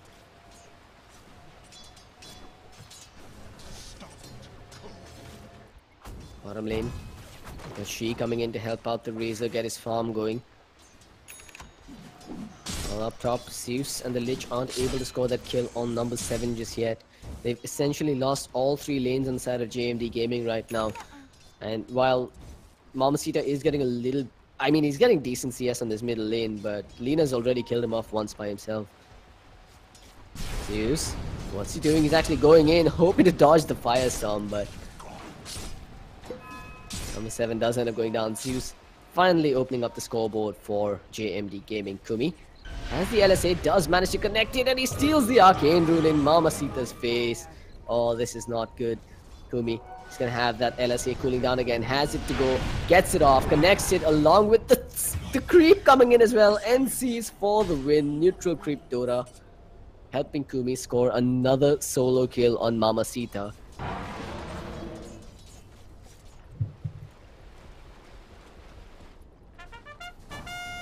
Five and 1. IQ Dota squarely in the lead for now. Top lane, he's finally got a point on the Timber Chain and is looking to make a play here, and Zeus does have the Slaughter coming in with the Crush as well. The Whirling Death stats reduction have already been applied. Another Whirling Death forwards. She coming in, gets that Crush off. Another Whirling Death, and the Timber Chain's available as well. He should be able to get this kill. In fact, yes indeed, they're going to get it. He's just going to buy as much time as he possibly can before going down. But IQ just walking and trampling all over this top lane with a scoreline of 6 and 1 in their favor. JMD, this is very uncharacteristic of them. He's taking it in the chin time and again.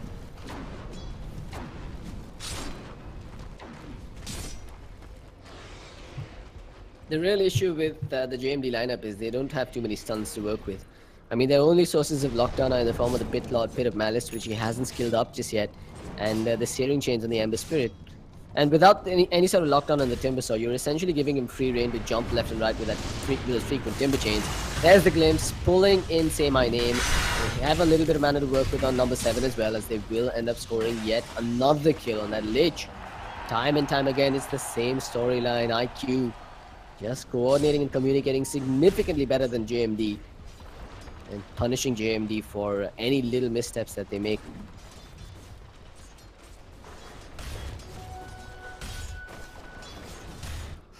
Seven and 1. IQ Dota still in the driver's seat for now. Doing some chip damage on this mid-tier 1 tower as well. Mamacita being left in the dust when it comes to net worth and creep score now. Kumi with those 2 kills and a regen in his bottle. He's gonna do a fair bit of work. There's the Laguna straight in Mamacita's chin. That'll force him to jump back. But he does have a TP, so he'll be able to come back for another bout soon enough. Kumi, he's okay with expending his mana like this. He's got that regen rune to work with, so he can keep the Fiery Soul stacks coming along.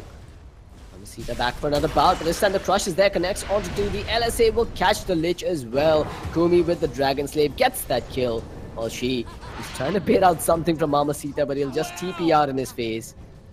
Kumi looking for another bout here. The Dragon Slave comes through, but the Ancient Steel Silence along with the concussive shot holding Kumi in position, but the LSA is gonna miss again. Mamacita cannot afford to take a Dragon Slave here and will jump away with the Remnant to stay alive a bit longer, but here comes Zeus trying to make something happen. Here comes a Lich as well. They've rotated 4 heroes into the middle lane, but the Sky is still gonna end up going down to the Lina as she finally ends up dropping to Zeus.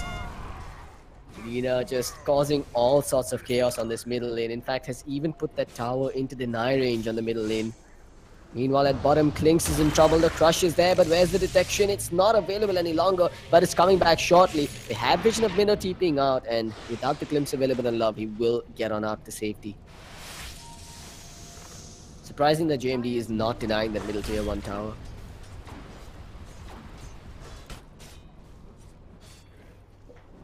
IQ with some solid rotations in this early stage of the game. They have managed to score themselves a whole bunch of kills, and now they've even managed to get this tier 1 tower taken down in the middle lane. And even though it's a deny, it does open up a lot more paths into the jungle for potential ganks. A gift from the tempest of battle. Quick look at the Ember Spirit. He's got himself no real big ticket item so far, just the bottle as well as the infused raindrops to stay alive and sustain himself. Meanwhile, Minnow, he had to get level 6 and boost his damage output. Well, number 7 on the other side, he's up to level 6, almost at level 7.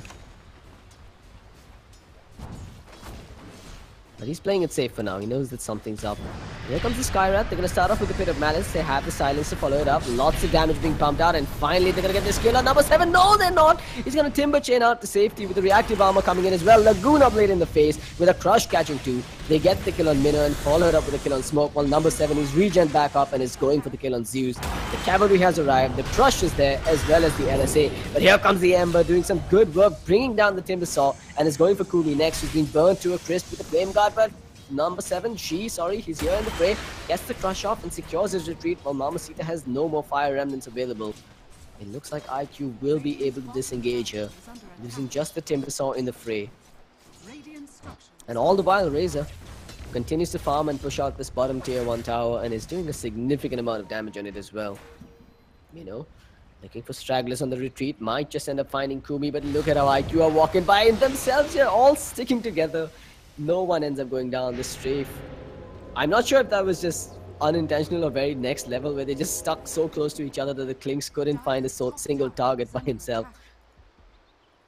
But it does save their lives. They do pop a shrine and start to push down the middle and the bottom lanes, while allowing the chip damage to take place on their tier 1 up top.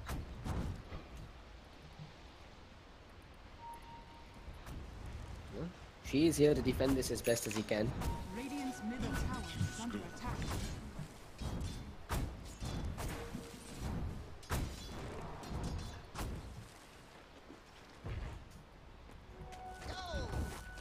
Kumi making the choice to go for the Yules first instead of the Bloodstone. On bottom lane, looks like Zeus could be in a lot of trouble here. 168 stolen damage. Sayo Baby's gonna get that kill quite comfortably. No TP's coming in to back him up either. Minnow, I believe he's gonna get casually dusted here. They are running forward the sentry wall. Oh, they're gonna see him now. They can dust him and get the kill. The dust is there, the crush as well. The LSA is gonna come through, but first will be the Laguna on top of the Static Storm with the Timbersaw jumping forward. They get that kill. And then they're going to go for Say My Name next. He's dropped down the Chain Frost. It is going to bounce around and do a little bit of damage, but not nearly enough. This Kumi will come in from behind and secure yet another kill for himself. 2 down on the side of JMD Gaming, 1 on the Clinks, 1 on the Lich. And all this without the Razor even coming into the fray.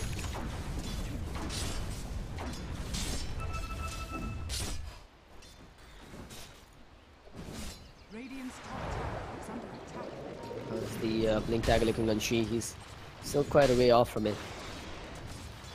But he's got himself a scoreline of 2-0 and 6. This is as amazing a start as you could ask for from a support roaming Slaughter. Another tower gets denied by JMD, just stemming whatever bleeding they can.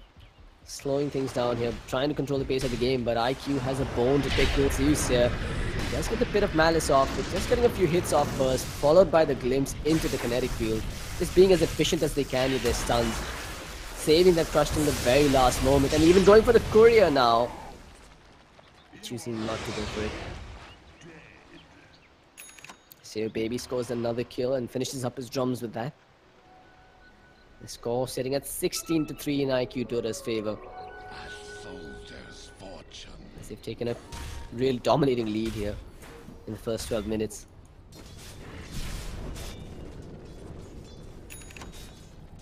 The game plan from JMD does seem to be to just hunker down and get some farm and levels on Mamacita before the next fight breaks out. If they can get that Veil online and make a surprise play, a surprise team fight when IQ Dota clumps up, they could punish IQ Dota for overextending. It has been a while since Mamacita suffered a death now, and he's got a good 2,000 gold in the bank. Veil should be coming online shortly. At the same time, Minnow just getting whatever little damage he can before the next fight breaks out, and getting his levels online as well. He does have the maxed out Searing Arrows and has a Blightstone to work with as well. But it doesn't look like his Desolator is going to be coming out anytime soon, and he's doing all of this without a Soul Ring, which means he is going to have mana issues.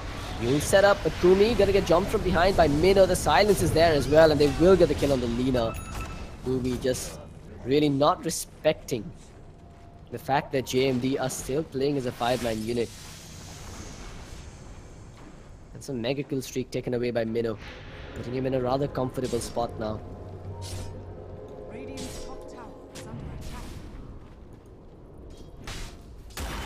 Meanwhile, Slaughter inching closer and closer to his Blink Dagger, which should be the game plan here coming out from IQ. Love and Sayo Baby are going to try and make space here. That Smoke of Deceit rotation, but they're walking into all 5 heroes of JMD. This is probably a bad idea, and one that could have them get punished once again. Sayo Baby, his smoke has been dispelled, and for the kinetic field, blocking out smoke on the wrong side of it. They will get the kill on the Skywrath Mage first, as they're now in a headlong retreat. Mamacita comes in, gets the chains off on 2. The Static Storm has been thrown down, but the Chain Frost is there and it's bouncing around on all of them, as she's gonna go down next. Double kill for Say My Name, with Mamacita burning down the Disruptor. JMD Gaming with the turnaround that we were looking for. Losing just the Skyrack Mage and getting 3 in exchange, thus delaying the Blink Dagger timing on the Slaughter as well. They're definitely showing signs of life here. But they've got to be careful because Kumi's still on the prowl and could catch the Klinks off guard here. Klinks not quite spotted out just yet.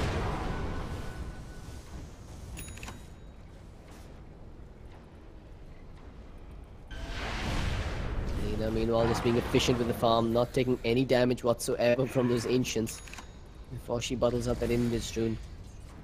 That rune, of course, is a license to go hunting. Mamacita needs to be careful, but in fact, Mamacita is the one that's going to try and get aggressive here with the Skyrath coming at his back. You can definitely see that IQ Dota are a bit spooked here, and they want to slow things down till they get the blink on G.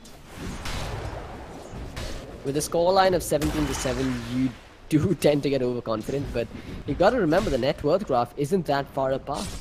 For all the blows that they've been taking in the chin, JMD Gaming have been farming quite efficiently. But Kumi is going to slow things down there by scoring a solo pick off on Zeus. Meanwhile, the shrine gets popped here. Minnow goes to work on Love, but Love makes a break for it, popping the magic wand to stay alive. Just not enough damage on the Klinks, at least not until he pops the Dark Pack. Concussive shot on She. Has no money for the Blink Dagger. In fact, he's so close to it that he's going to end up dying without being able to purchase it. Oh, a bittersweet movement indeed for IQ Dota. As Sayo Baby will continue to push out the bottom lane in the meanwhile. That pickoff was extremely crucial for JMD Gaming. It now puts IQ Dota on the back foot for at least a couple of minutes again. And I'd like to see JMD take an objective on the back of this in the form of the tier 1 tower. This Lich pick is really working out for them. They're getting a lot of kills on that Lich now. And he's well ahead of the curves in terms of EXP. Sitting at level 9.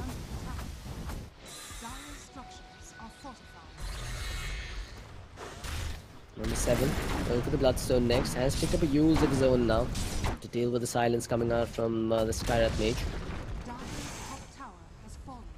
Meanwhile, Lina. She's heading towards a Bloodstone of her own for now, but they're still quite a way off from getting those Bloodstones on either of those two heroes.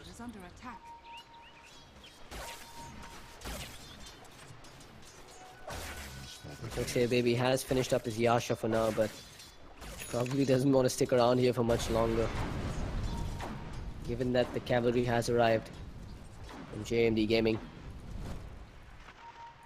He did pick up his Blink Dagger now, but the wards are going to scout out these movements from the Lina in the jungle.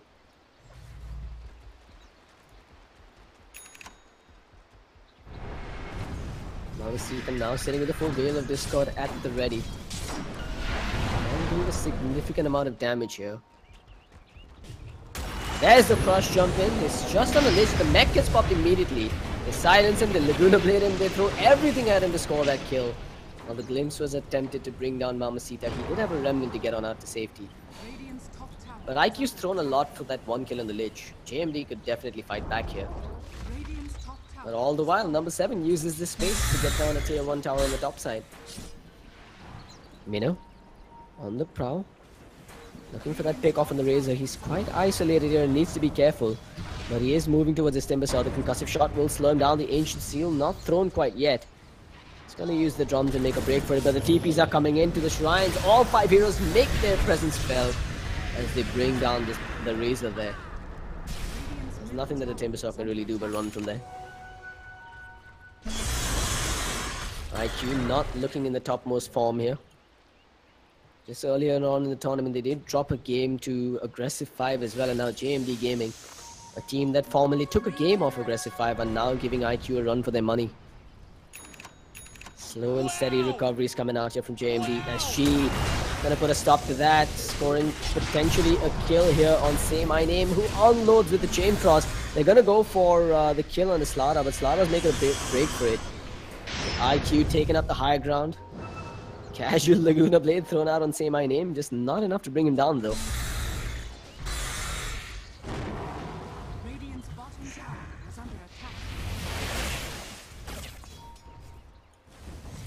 Looks like the bottom tier 2 is going to go down uncontested here. IQ Dota should get themselves a freebie. Unless, of course, they're going to get another deny on it this time around.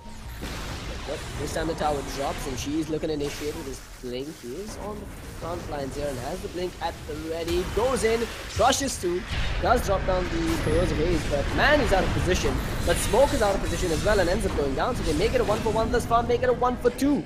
As the Razor walks right into Mamacita while Minnow is chasing him. It's a double kill for Mamacita. He's going in for more. Jumps back to his remnant while Minnow's getting in position to pound away on Krumi, who puts himself up in the air with the Yules. There's the Yules coming out, a counter Yules rather, onto Minnow, but it will be a triple kill for Mamacita, who's looking for more. The steering chains are available, but TP was successful.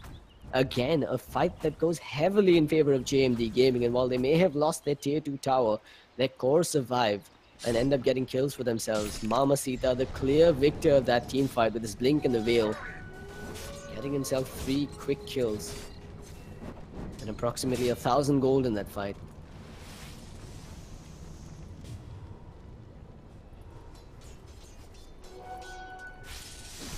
He's choosing to go for the Boots of Travels though. That's not really gonna add to his firepower, but it will add to his split push potential.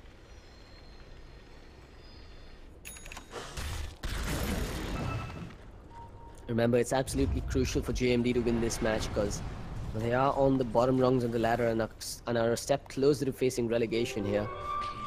They need to secure this victory while IQ Dota are in a more comfortable spot than their opponents.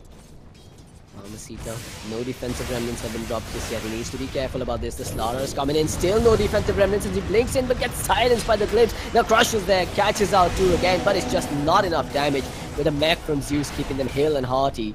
They end up scoring a kill on the Razor and walk away with no casualties. In fact, they're not even walking away, just going for that tier 1 tower with the freshly purchased Desolator and Minnow. JMD Gaming, they found their stride and IQ Dota are struggling to find a recovery. She gonna get caught out there. The Pit of Malice holding him further in position, but he's gonna sprint towards the south side and make a break for it while his tower drops. Still no Bloodstone for the leader, by the way.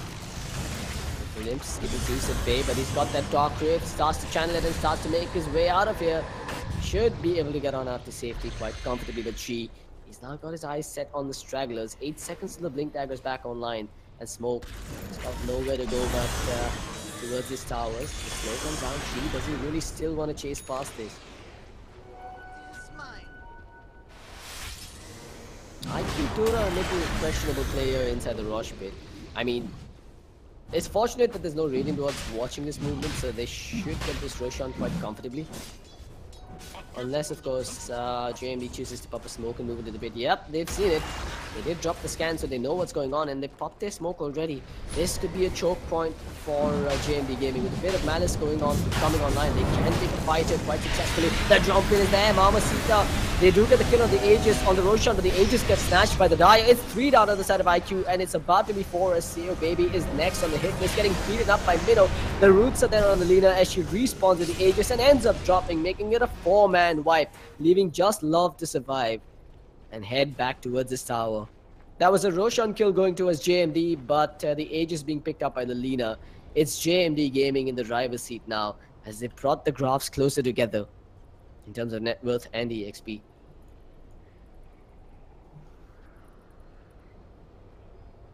IQ Dota. This is absolutely uncharacteristic of them, where they end up losing in the mid-game phase. This is a team that's shown an explosive amount of potential in their mid-game playstyle, but JMD Gaming are just coming out stronger here. And I've got to admit, this is a lot different from what we saw yesterday from JMD Gaming. Mamacita is syncing up really nicely with their team, or rather the team is syncing up nicely with his aggressive dives in. And while he may have died in that last skirmish, it was for the greater good. JMD Gaming walks away with a lot more money in their coffers.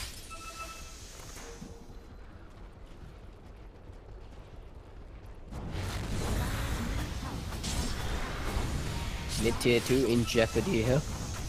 JMD gonna be beating up on it. Lara, what's he thinking? Goes in with that single crush there. Single man crush actually. That's a bit of a throw, I have to say. I mean, you've got to know that there's more backup behind them. Not too sure what she was doing.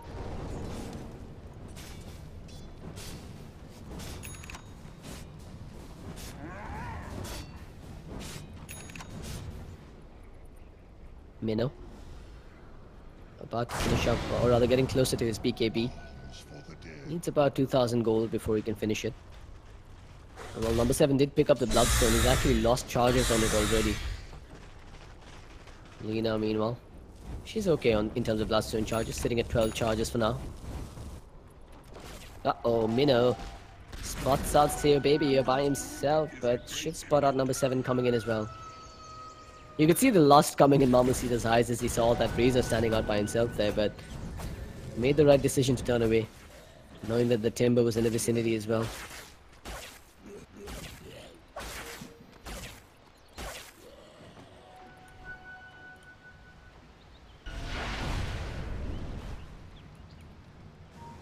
Mamacita. He has the Frost Armor upon himself, so scoring that kill is going to be a tall order, but instead they're going to go for the Skyrath behind. He's going to get caught with his pants down, giving over a Bloodstone charge to the Timbersaw as well as the Lina.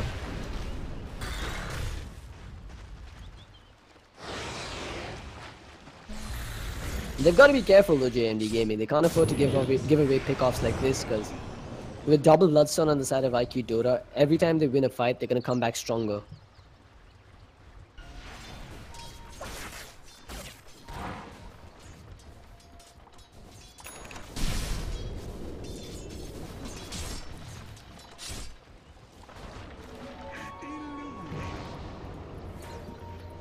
Clinks. He's on the hunt again, but that was spotted out by this Observer Ward up here. They're using Razor as bait by the looks of it. They've even dropped a Sentry Ward down to watch if the Clinks enters the fray, but they're gonna need some more lockdown. He's forming that kinetic field around a mobile Clinks is a fairly tall order.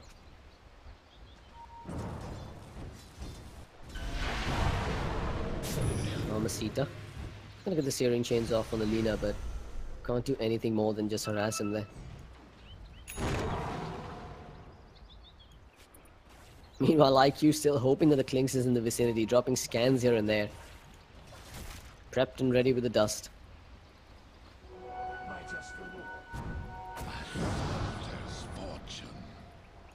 TD Rune has been spotted. They've smoked and they're moving towards it. They're going to possibly use that rune as bait. If they see the rune being picked up, they're going to know that the Clinks is around. But wait a minute, there's no dire Observer Wards watching the runes, so they're heading in the complete wrong direction here. This smoke is going to be absolutely unsuccessful, while JMD will group up on the bottom side for a potential smoke of deceit of their own.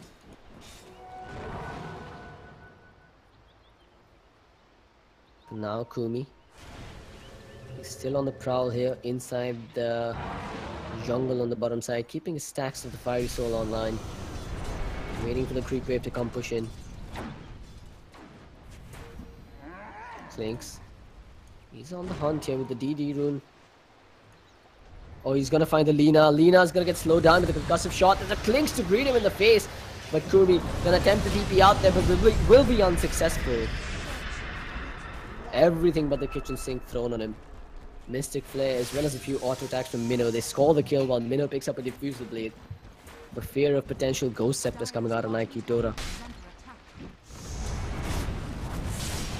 That should transition into a tier 1 tower takedown and potentially some more kills.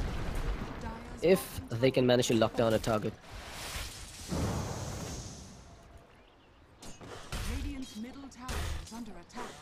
Meanwhile, bottom, are we actually going to see a chase beginning here? Smoke. Oh, the crush cancelled out 2 TPs there. A glimpse was there as well. They've got the kill on Say My Name, and then Smoke's going to follow them to the grave.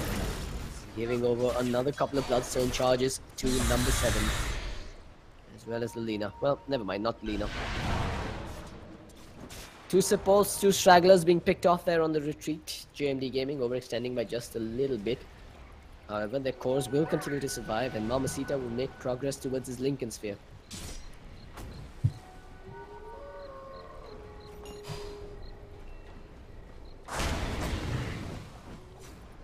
At the same time, Minnow is now queued up that BKB and is making progress towards it. Not entirely sure what prompted him to go for the Diffusal Blade first. It's still going to be a while before they get Ghost Scepters on the side of IQ Dota, so this is extremely aggressive coming out from him. But given the lack of lockdowns on the side of JMD, even the Purge slow wouldn't hurt.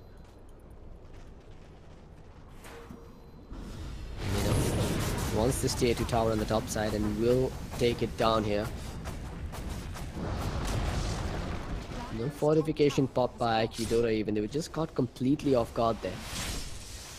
And while they may be threatening high ground here on the bottom side, it's just not enough of a threat in the face of the Underlord and the Lich, buffing up the towers and clearing out the creep waves. And despite all of this, it's still IQ with a very minor net worth lead, but JMD Gaming they're definitely the ones ahead in this game. I mean, for the simple fact that they've taken down more towers than they've lost, and the fact that the Clinks and the Ember are looking absolutely unstoppable right now. Once they get that BKB on the Clinks, it's going to be really hard to kill him off, and given the fact that JMD is still playing aggressively here, the sentiment does look a lot more positive in their camp. Smoke's going to be the one leading the charge here. Picked up a Glimmer Cape for himself. They're going to start off with a Searing Chains of Mystic Flare on top of the Razor. He's got no BKB to survive this and ends up going down. Smoke will be the one to claim the kill, and then the Greaves will be popped for good measure. JMD, they can actually push high ground with this. There's 55 seconds without the Razor. He's got no buyback available. And the firepower is still available on Mamacita and his boys to take the fight here. At the very least, they've triggered the link kills on Mamacita, but he does have a defensive remnant placed down. Crush comes out, Searing Chains are there, and that'll be the death of the Slaughter before he can respond in any way possible. That tier 3 is taking a fair bit of damage, and JMD Gaming are just standing on the front lines, manning up. Gonna pop a pipe on Zook. He's ready to go back in for another bout while Clinch will get some damage done. Mamacita comes in from behind, gets the Searing Chains up. Zeus, he's just running in forward like a boss here with the silence coming out. The shrines are there, double shrines pop. There's the Chain Frost bouncing around onto the creeps now. It looks like they're finally going to get some stuns off as Love will go down after dropping down the Static Storm in the kinetic field. The rest is disrupted down for 40 seconds now. The defense has been sort of successful from IQ Dota, but scratch that as JMD, they end up getting the tier 3 after all. The respawns have come in, the Razor has entered the fray, and now they're on the hunt. Dark Rift, oh, they've managed to get out to safety as well. No rules will stop that TP out, as JMD masterfully exits the battlefield with no casualties whatsoever. Getting themselves 3, I believe, kills, and a tier 3 tower. If nothing else, this now opens up the shrines for the taking. And eventually the next Roshan as well.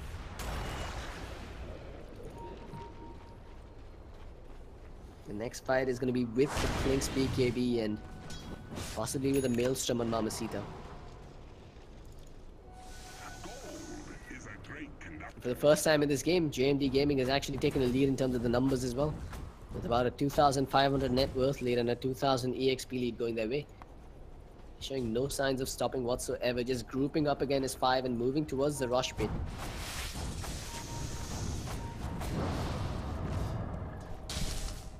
To take down shrines while the rest of IQ moves through the dire jungle, or rather the radiant jungle.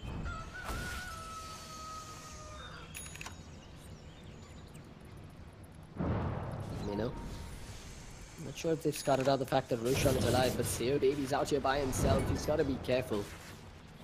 The rest of IQ is coming in from the south side, rotating in towards JMD.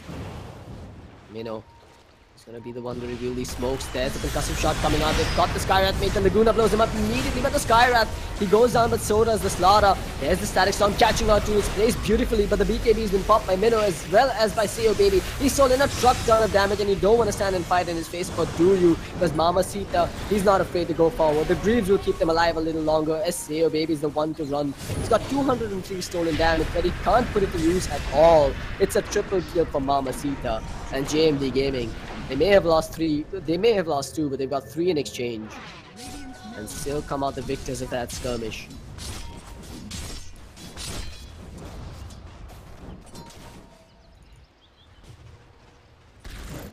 Bottom lane, Umi is gonna take a beating here, has that Shadow Blade, so he can turn tail and run. He wants to probably go back for Minnow, but Minnow's got himself 17 Warn charges and 2.2k HP. This would indeed be a bad idea if he chose to fight.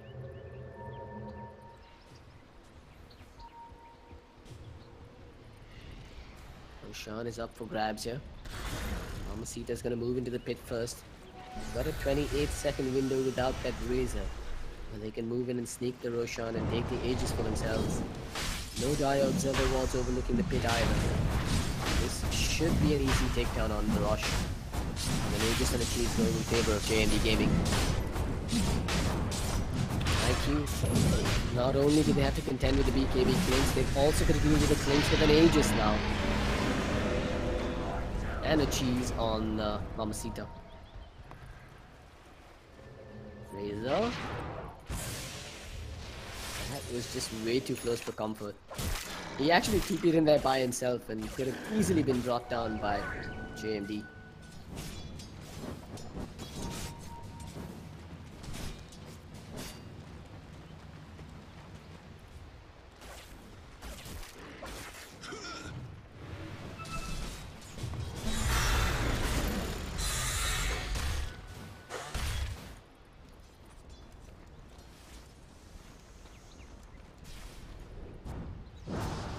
Looks like the Ember is switching gears and going for the Shiver's Guard instead of the Maelstrom here. I can agree with the choice. More armor is really equivalent to most survivability in this game. In the face of the Slaughter and not to mention the auto attacks coming out from the Razor as well as the Lina now. I wouldn't say IQ Dota are out of this though. They can still defend the high ground quite successfully. You can never really count out the potential of a good static storm on top of a good crush initiation. That said, JMD does have a lot of survivability in the ranks with the Greaves, the Pipe, and the BKB now finished up on Miller. Mamacita. It's gonna go up top with the Remnant left towards the bottom side of the map.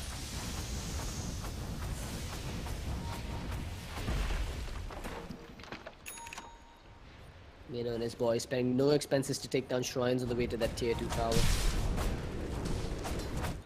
Extra money in their pockets is always welcome before they push high ground.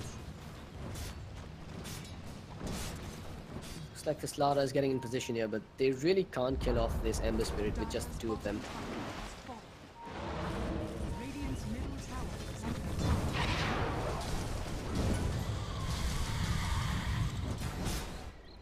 That's every single outer tower down for IQ Dota, and they've now been left to defend the high ground.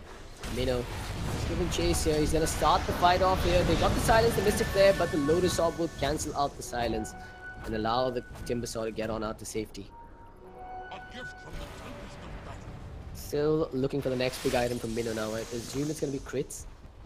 A Daedalus should be his item of choice, but instead it looks like he's going for the Orchid into the Bloodthorn. Fair enough, that's also a form of crit.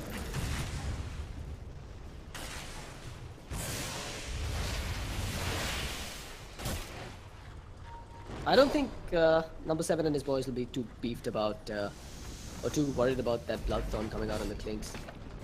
I mean, he's got the Lotus Orb, he's got the Yules, and he's actually got 2 Yules on the side of IQ Dota to survive it.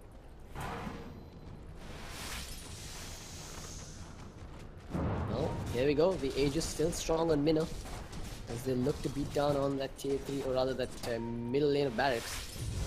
IQ. They're gonna need a super solid initiation from Shane to actually make something worth their while here, but that tier, the many barracks just melts in the face of that Clinks. He doesn't stop for anything, ends up taking it down. The force stuff from Zeus helps him get out of there as well, so the static link is broken while Sayo Baby's in trouble. He does have a Blade Mail and pops it immediately, but Minnow comes in for another bout and destroys Sayo Baby behind. The Arcane Bolt comes through as well, but he BKB's up to survive it. Meanwhile, Mamacita's made quick work of seeing Minnow still looking for more, just going for the range barracks as of now. It's a bit low on mana, so they should be careful. There's the static storm thrown down. Minnow's the one that's being focused, but he's still got the Aegis to work with, so it may not be the best choice to blow him up like this. While Sayo Baby did steal a little bit of damage, it's not to its fullest potential. Number 7 jumps into the fray, gets a little bit of damage done. Minnow's on the run, gets used up into the air, but the control is there. They end up bringing down the Razor. Minnow gets Lagoon on and gets brought down by Krulu. He's managed to get himself that kill while Zeus goes back in for the kill on the Lina. She's got the Shadow Blade and ends up running, but doesn't run far enough. Mamacita all the while just bouncing around doing whatever he can. No glimpse will stop him there, but the Searing Chains don't quite connect. He was a little bit off with the timing. Not gonna get away from this. Mamacita has a bone to pick with him, and he ends up getting the kill while number 7. He's still got himself a few kills here now. It's a 2 versus 1 situation. Timber versus Say My Name and Mamacita. And Timber looks to be the bigger bully here. He doesn't have enough mana to work with. Here comes the crush. And Lich will be left for dead. Or will he? Mamacita's back into the fray and is going for she. The chain frost is there. It hits him once and bounces back to the creeps. I say my name. He even TPs out to safety. Oh man, IQ Dota. No doubt about it. They've been dealt an absolutely decisive blow here by JMD Gaming. They've lost their middle lane of barracks. They've lost their cores over and over again. And while they did get the kill on the Clinks, it really wasn't worth it for them. We're at 60 kills, 38 minutes in, folks. Just your casual, your standard ESL India Premiership SEA Dota match.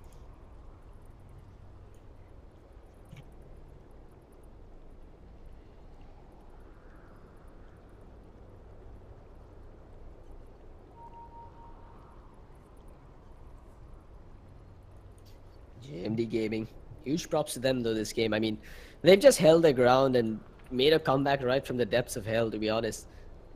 At one point it looked like this game was just done and dusted with IQ having fun and messing around, but JMD kept their cool, got their farm on the Ember, got that Veil of Discord online and gave their Clink some room to get the Desolator.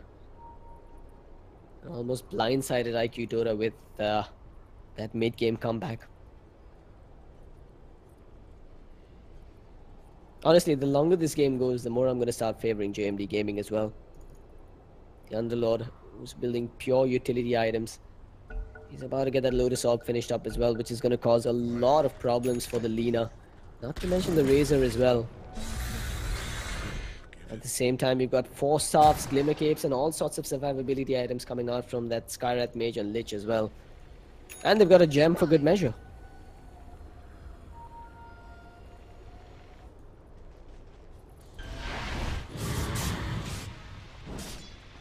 Ember's also queued up an Orchid, although I'm not entirely certain this is the right item choice for him.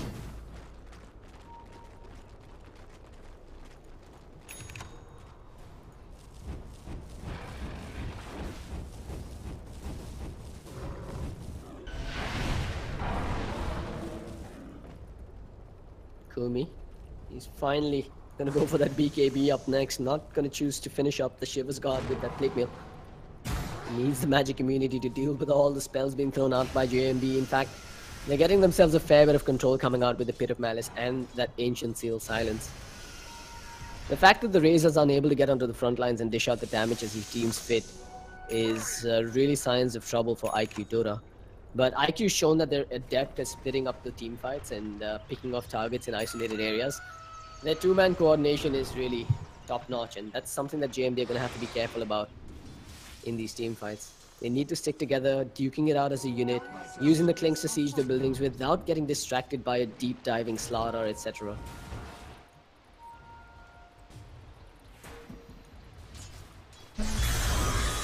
Meanwhile, number 7, he's loaded up on the armor and he's even crossed that level 25 mark. Uh-oh, caught in by the whirling, rather the Pit of Malice, but no real harm done.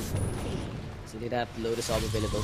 He can afford to stand on the front lines and tank like this, but not in the face of magic damage. He may have a lot of armor to work with, but that really doesn't help him in the face of the Skywrath Mage. He's down for the count for 48 seconds, but Sayo Baby's coming and he's stolen the Clinks' damage. JMD Gaming would be wise to disengage from this fight now, but instead they go in and get the kill on the Lina. She buys back immediately. Timber's still holding on to the buyback nonetheless. Mamacita's gonna get glimpsed back for now. Meanwhile, in the backlines, Razor's coming back in with 224 stolen damage while the Pit will control him. Zeus really being the boss of the hour there. Now bailing his allies out with that Dark Rift. Minimal casualties on the side of JMD, but they did lose the Clinks to the Razor. IQ Dota mounting a comeback of their own here. And all it really costed them was 1 buyback on the Lina. That's the one thing that JMD has to be careful about. You can't afford to let your Clinks lose damage over to Sayo Baby. With the absurd amount of movement speed he's got, he can run down the Clinks by himself and take him out.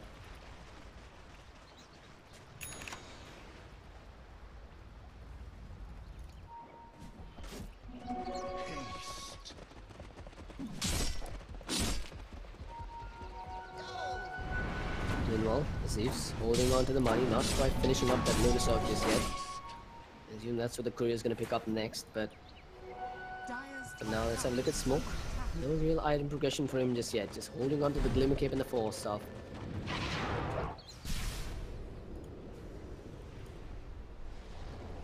"42 minutes in, and what seemed like JMD's game is now slowly starting to turn away from them. Perhaps that next Roshan will be able to turn the tides of battle back in their favor. The IQ Dota. Are they going to contest this rush? That's the key question here. There's no shrines to TP to, so the Lina is going to have to make a long walk back towards the pit if they want it. It's going to be a tad bit too late. Solar press from the Lich, further armor reduction from Minnow. That's going to be an Aegis in his pocket and gives him a layer of much needed security. It's going to be the Underlord that holds on to the cheese.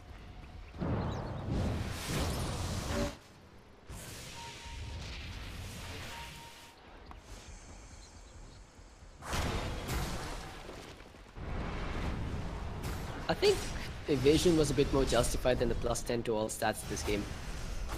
IQ is running a very heavy physical DPS based lineup, and even though Lina is considered a source of magic damage, when you throw a corrosive haze on top of it and those fiery soul attack speed buffs, she does hit like quite a truck. And that's evident by the fact that she chose to go for the attack range talent instead of the spell amplification. And while, it really isn't much of a comparison when you offer a 6% spell amplification versus 150 attack range, but it does seem like she's going to be gearing towards dishing out physical DPS if this game does hit the ultra late game phase. Lynx is slowly starting to cap out. In fact, he chose to go for a 4-staff of his own, which I can only assume is going to end up transitioning into a full Hurricane Pike.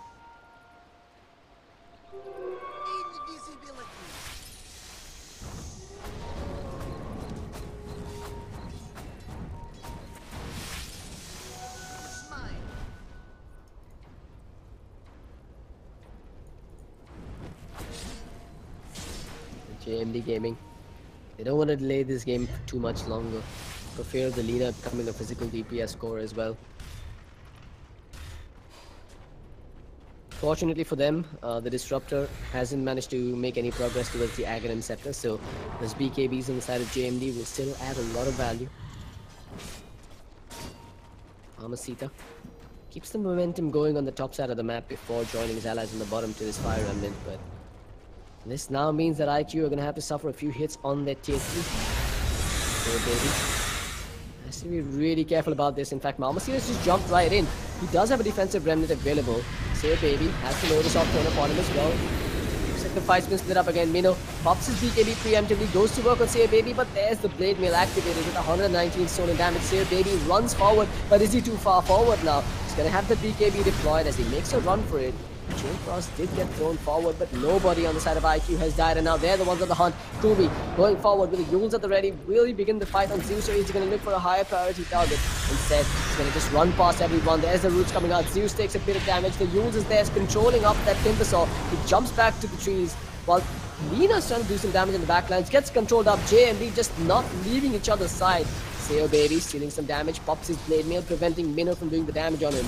And again, IQ Dota managed to defend while losing just their Disruptor. Mamacita gone in again, has the steering chains deployed. Bit of Malice cancelled out there by the Underlord. He's gone in with that Lotus Orb thrown upon himself. 2-man steering chain does come through. They've got a fair bit of damage coming out. The Razor's going to go down. He's got a buyback available and should consider popping it. Indeed he does. Razor coming back into the fray here. Mamacita meanwhile staying on the front lines, controlling his opponents as best as he can, while Minnow will take down the tier 3 and start to make a run for it. Zeus has the Dark Crypt available, but chooses not to pop it. In fact, they're both stealing damage away from each other with the Lotus Orb and the Steering Chain. Zeus, oh, he's going to TP out to safety, and he's going to take Mamacita along with him, leaving smoke out to dry. Razor will end up scoring that kill. IQ Dota still with the defense, holding their high ground, losing just the tier 3 tower, scoring themselves 3 kills. 1 on the Aegis of that Clinks, and 2 on the support of JMD, while forcing out a buyback of their own on that Razor.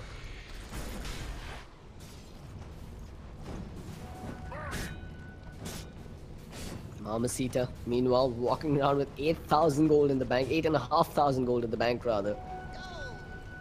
This really does seem like a Maelstrom Mjolnir game for him as opposed to the Octarine core. I mean, sure, he's got a lot of control coming out with the reduced cooldown, but Uh-oh.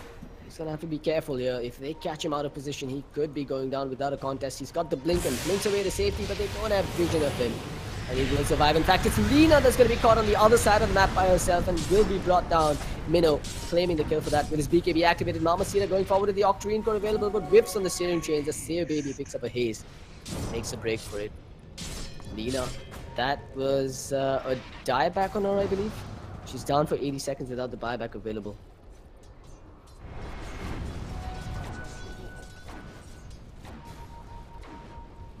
Unfortunately for JMD, the lanes have been pushed out quite a bit.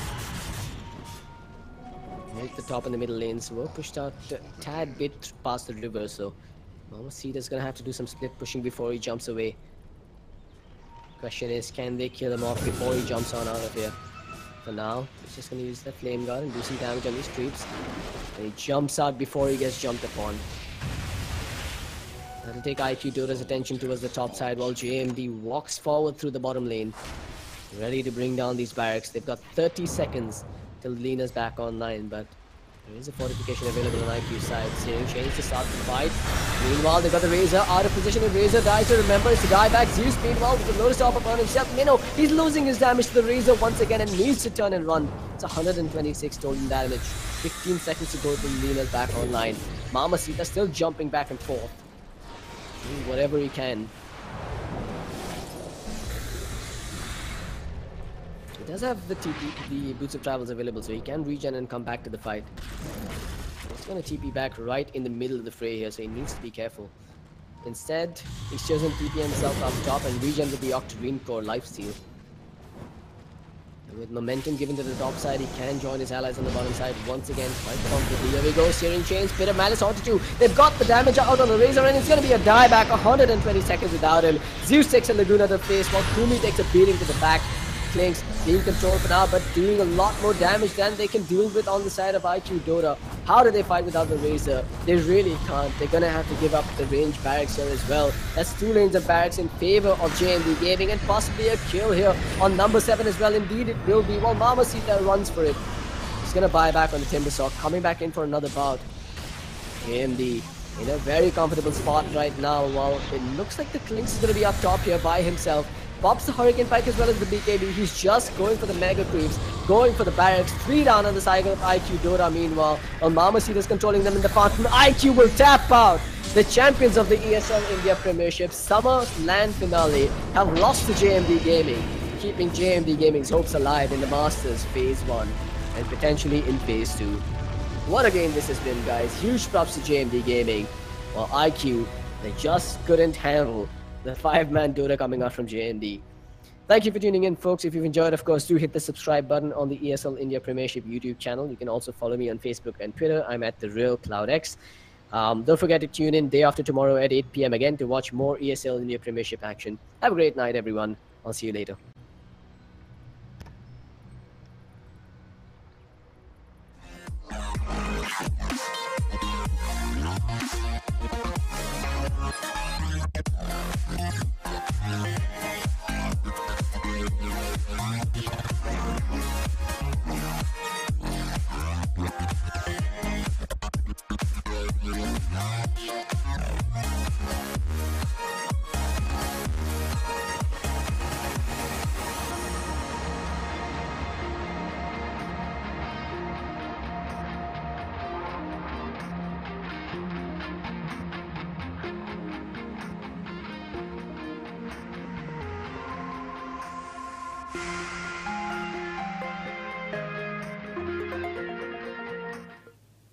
Well, it certainly seems like JMD Gaming's days are turning over a new leaf here. They defeat IQ today comfortably in this game of Dota 2, and this also closes today's live stream of the ESL India Premiership 2017, brought to you by Omen, by HP, HyperX, and Zawi, by BenQ, and organized by Northern Gaming. We will be back again day after tomorrow with more playoffs lined up for the fall season July session. So guys, remember the date, 6:30 p.m. IST is when you can catch us on the YouTube gaming channel of ESL India with some really intense live streams of some of the great games of the ESL India Premiership 2017. Also, while you're at it, don't forget to tune in to Channel D Sport at 2:30 p.m. or at 10:30 p.m. in the night to catch some great Counter-Strike Global Offensive action. So, till the next time we catch you guys, cheers.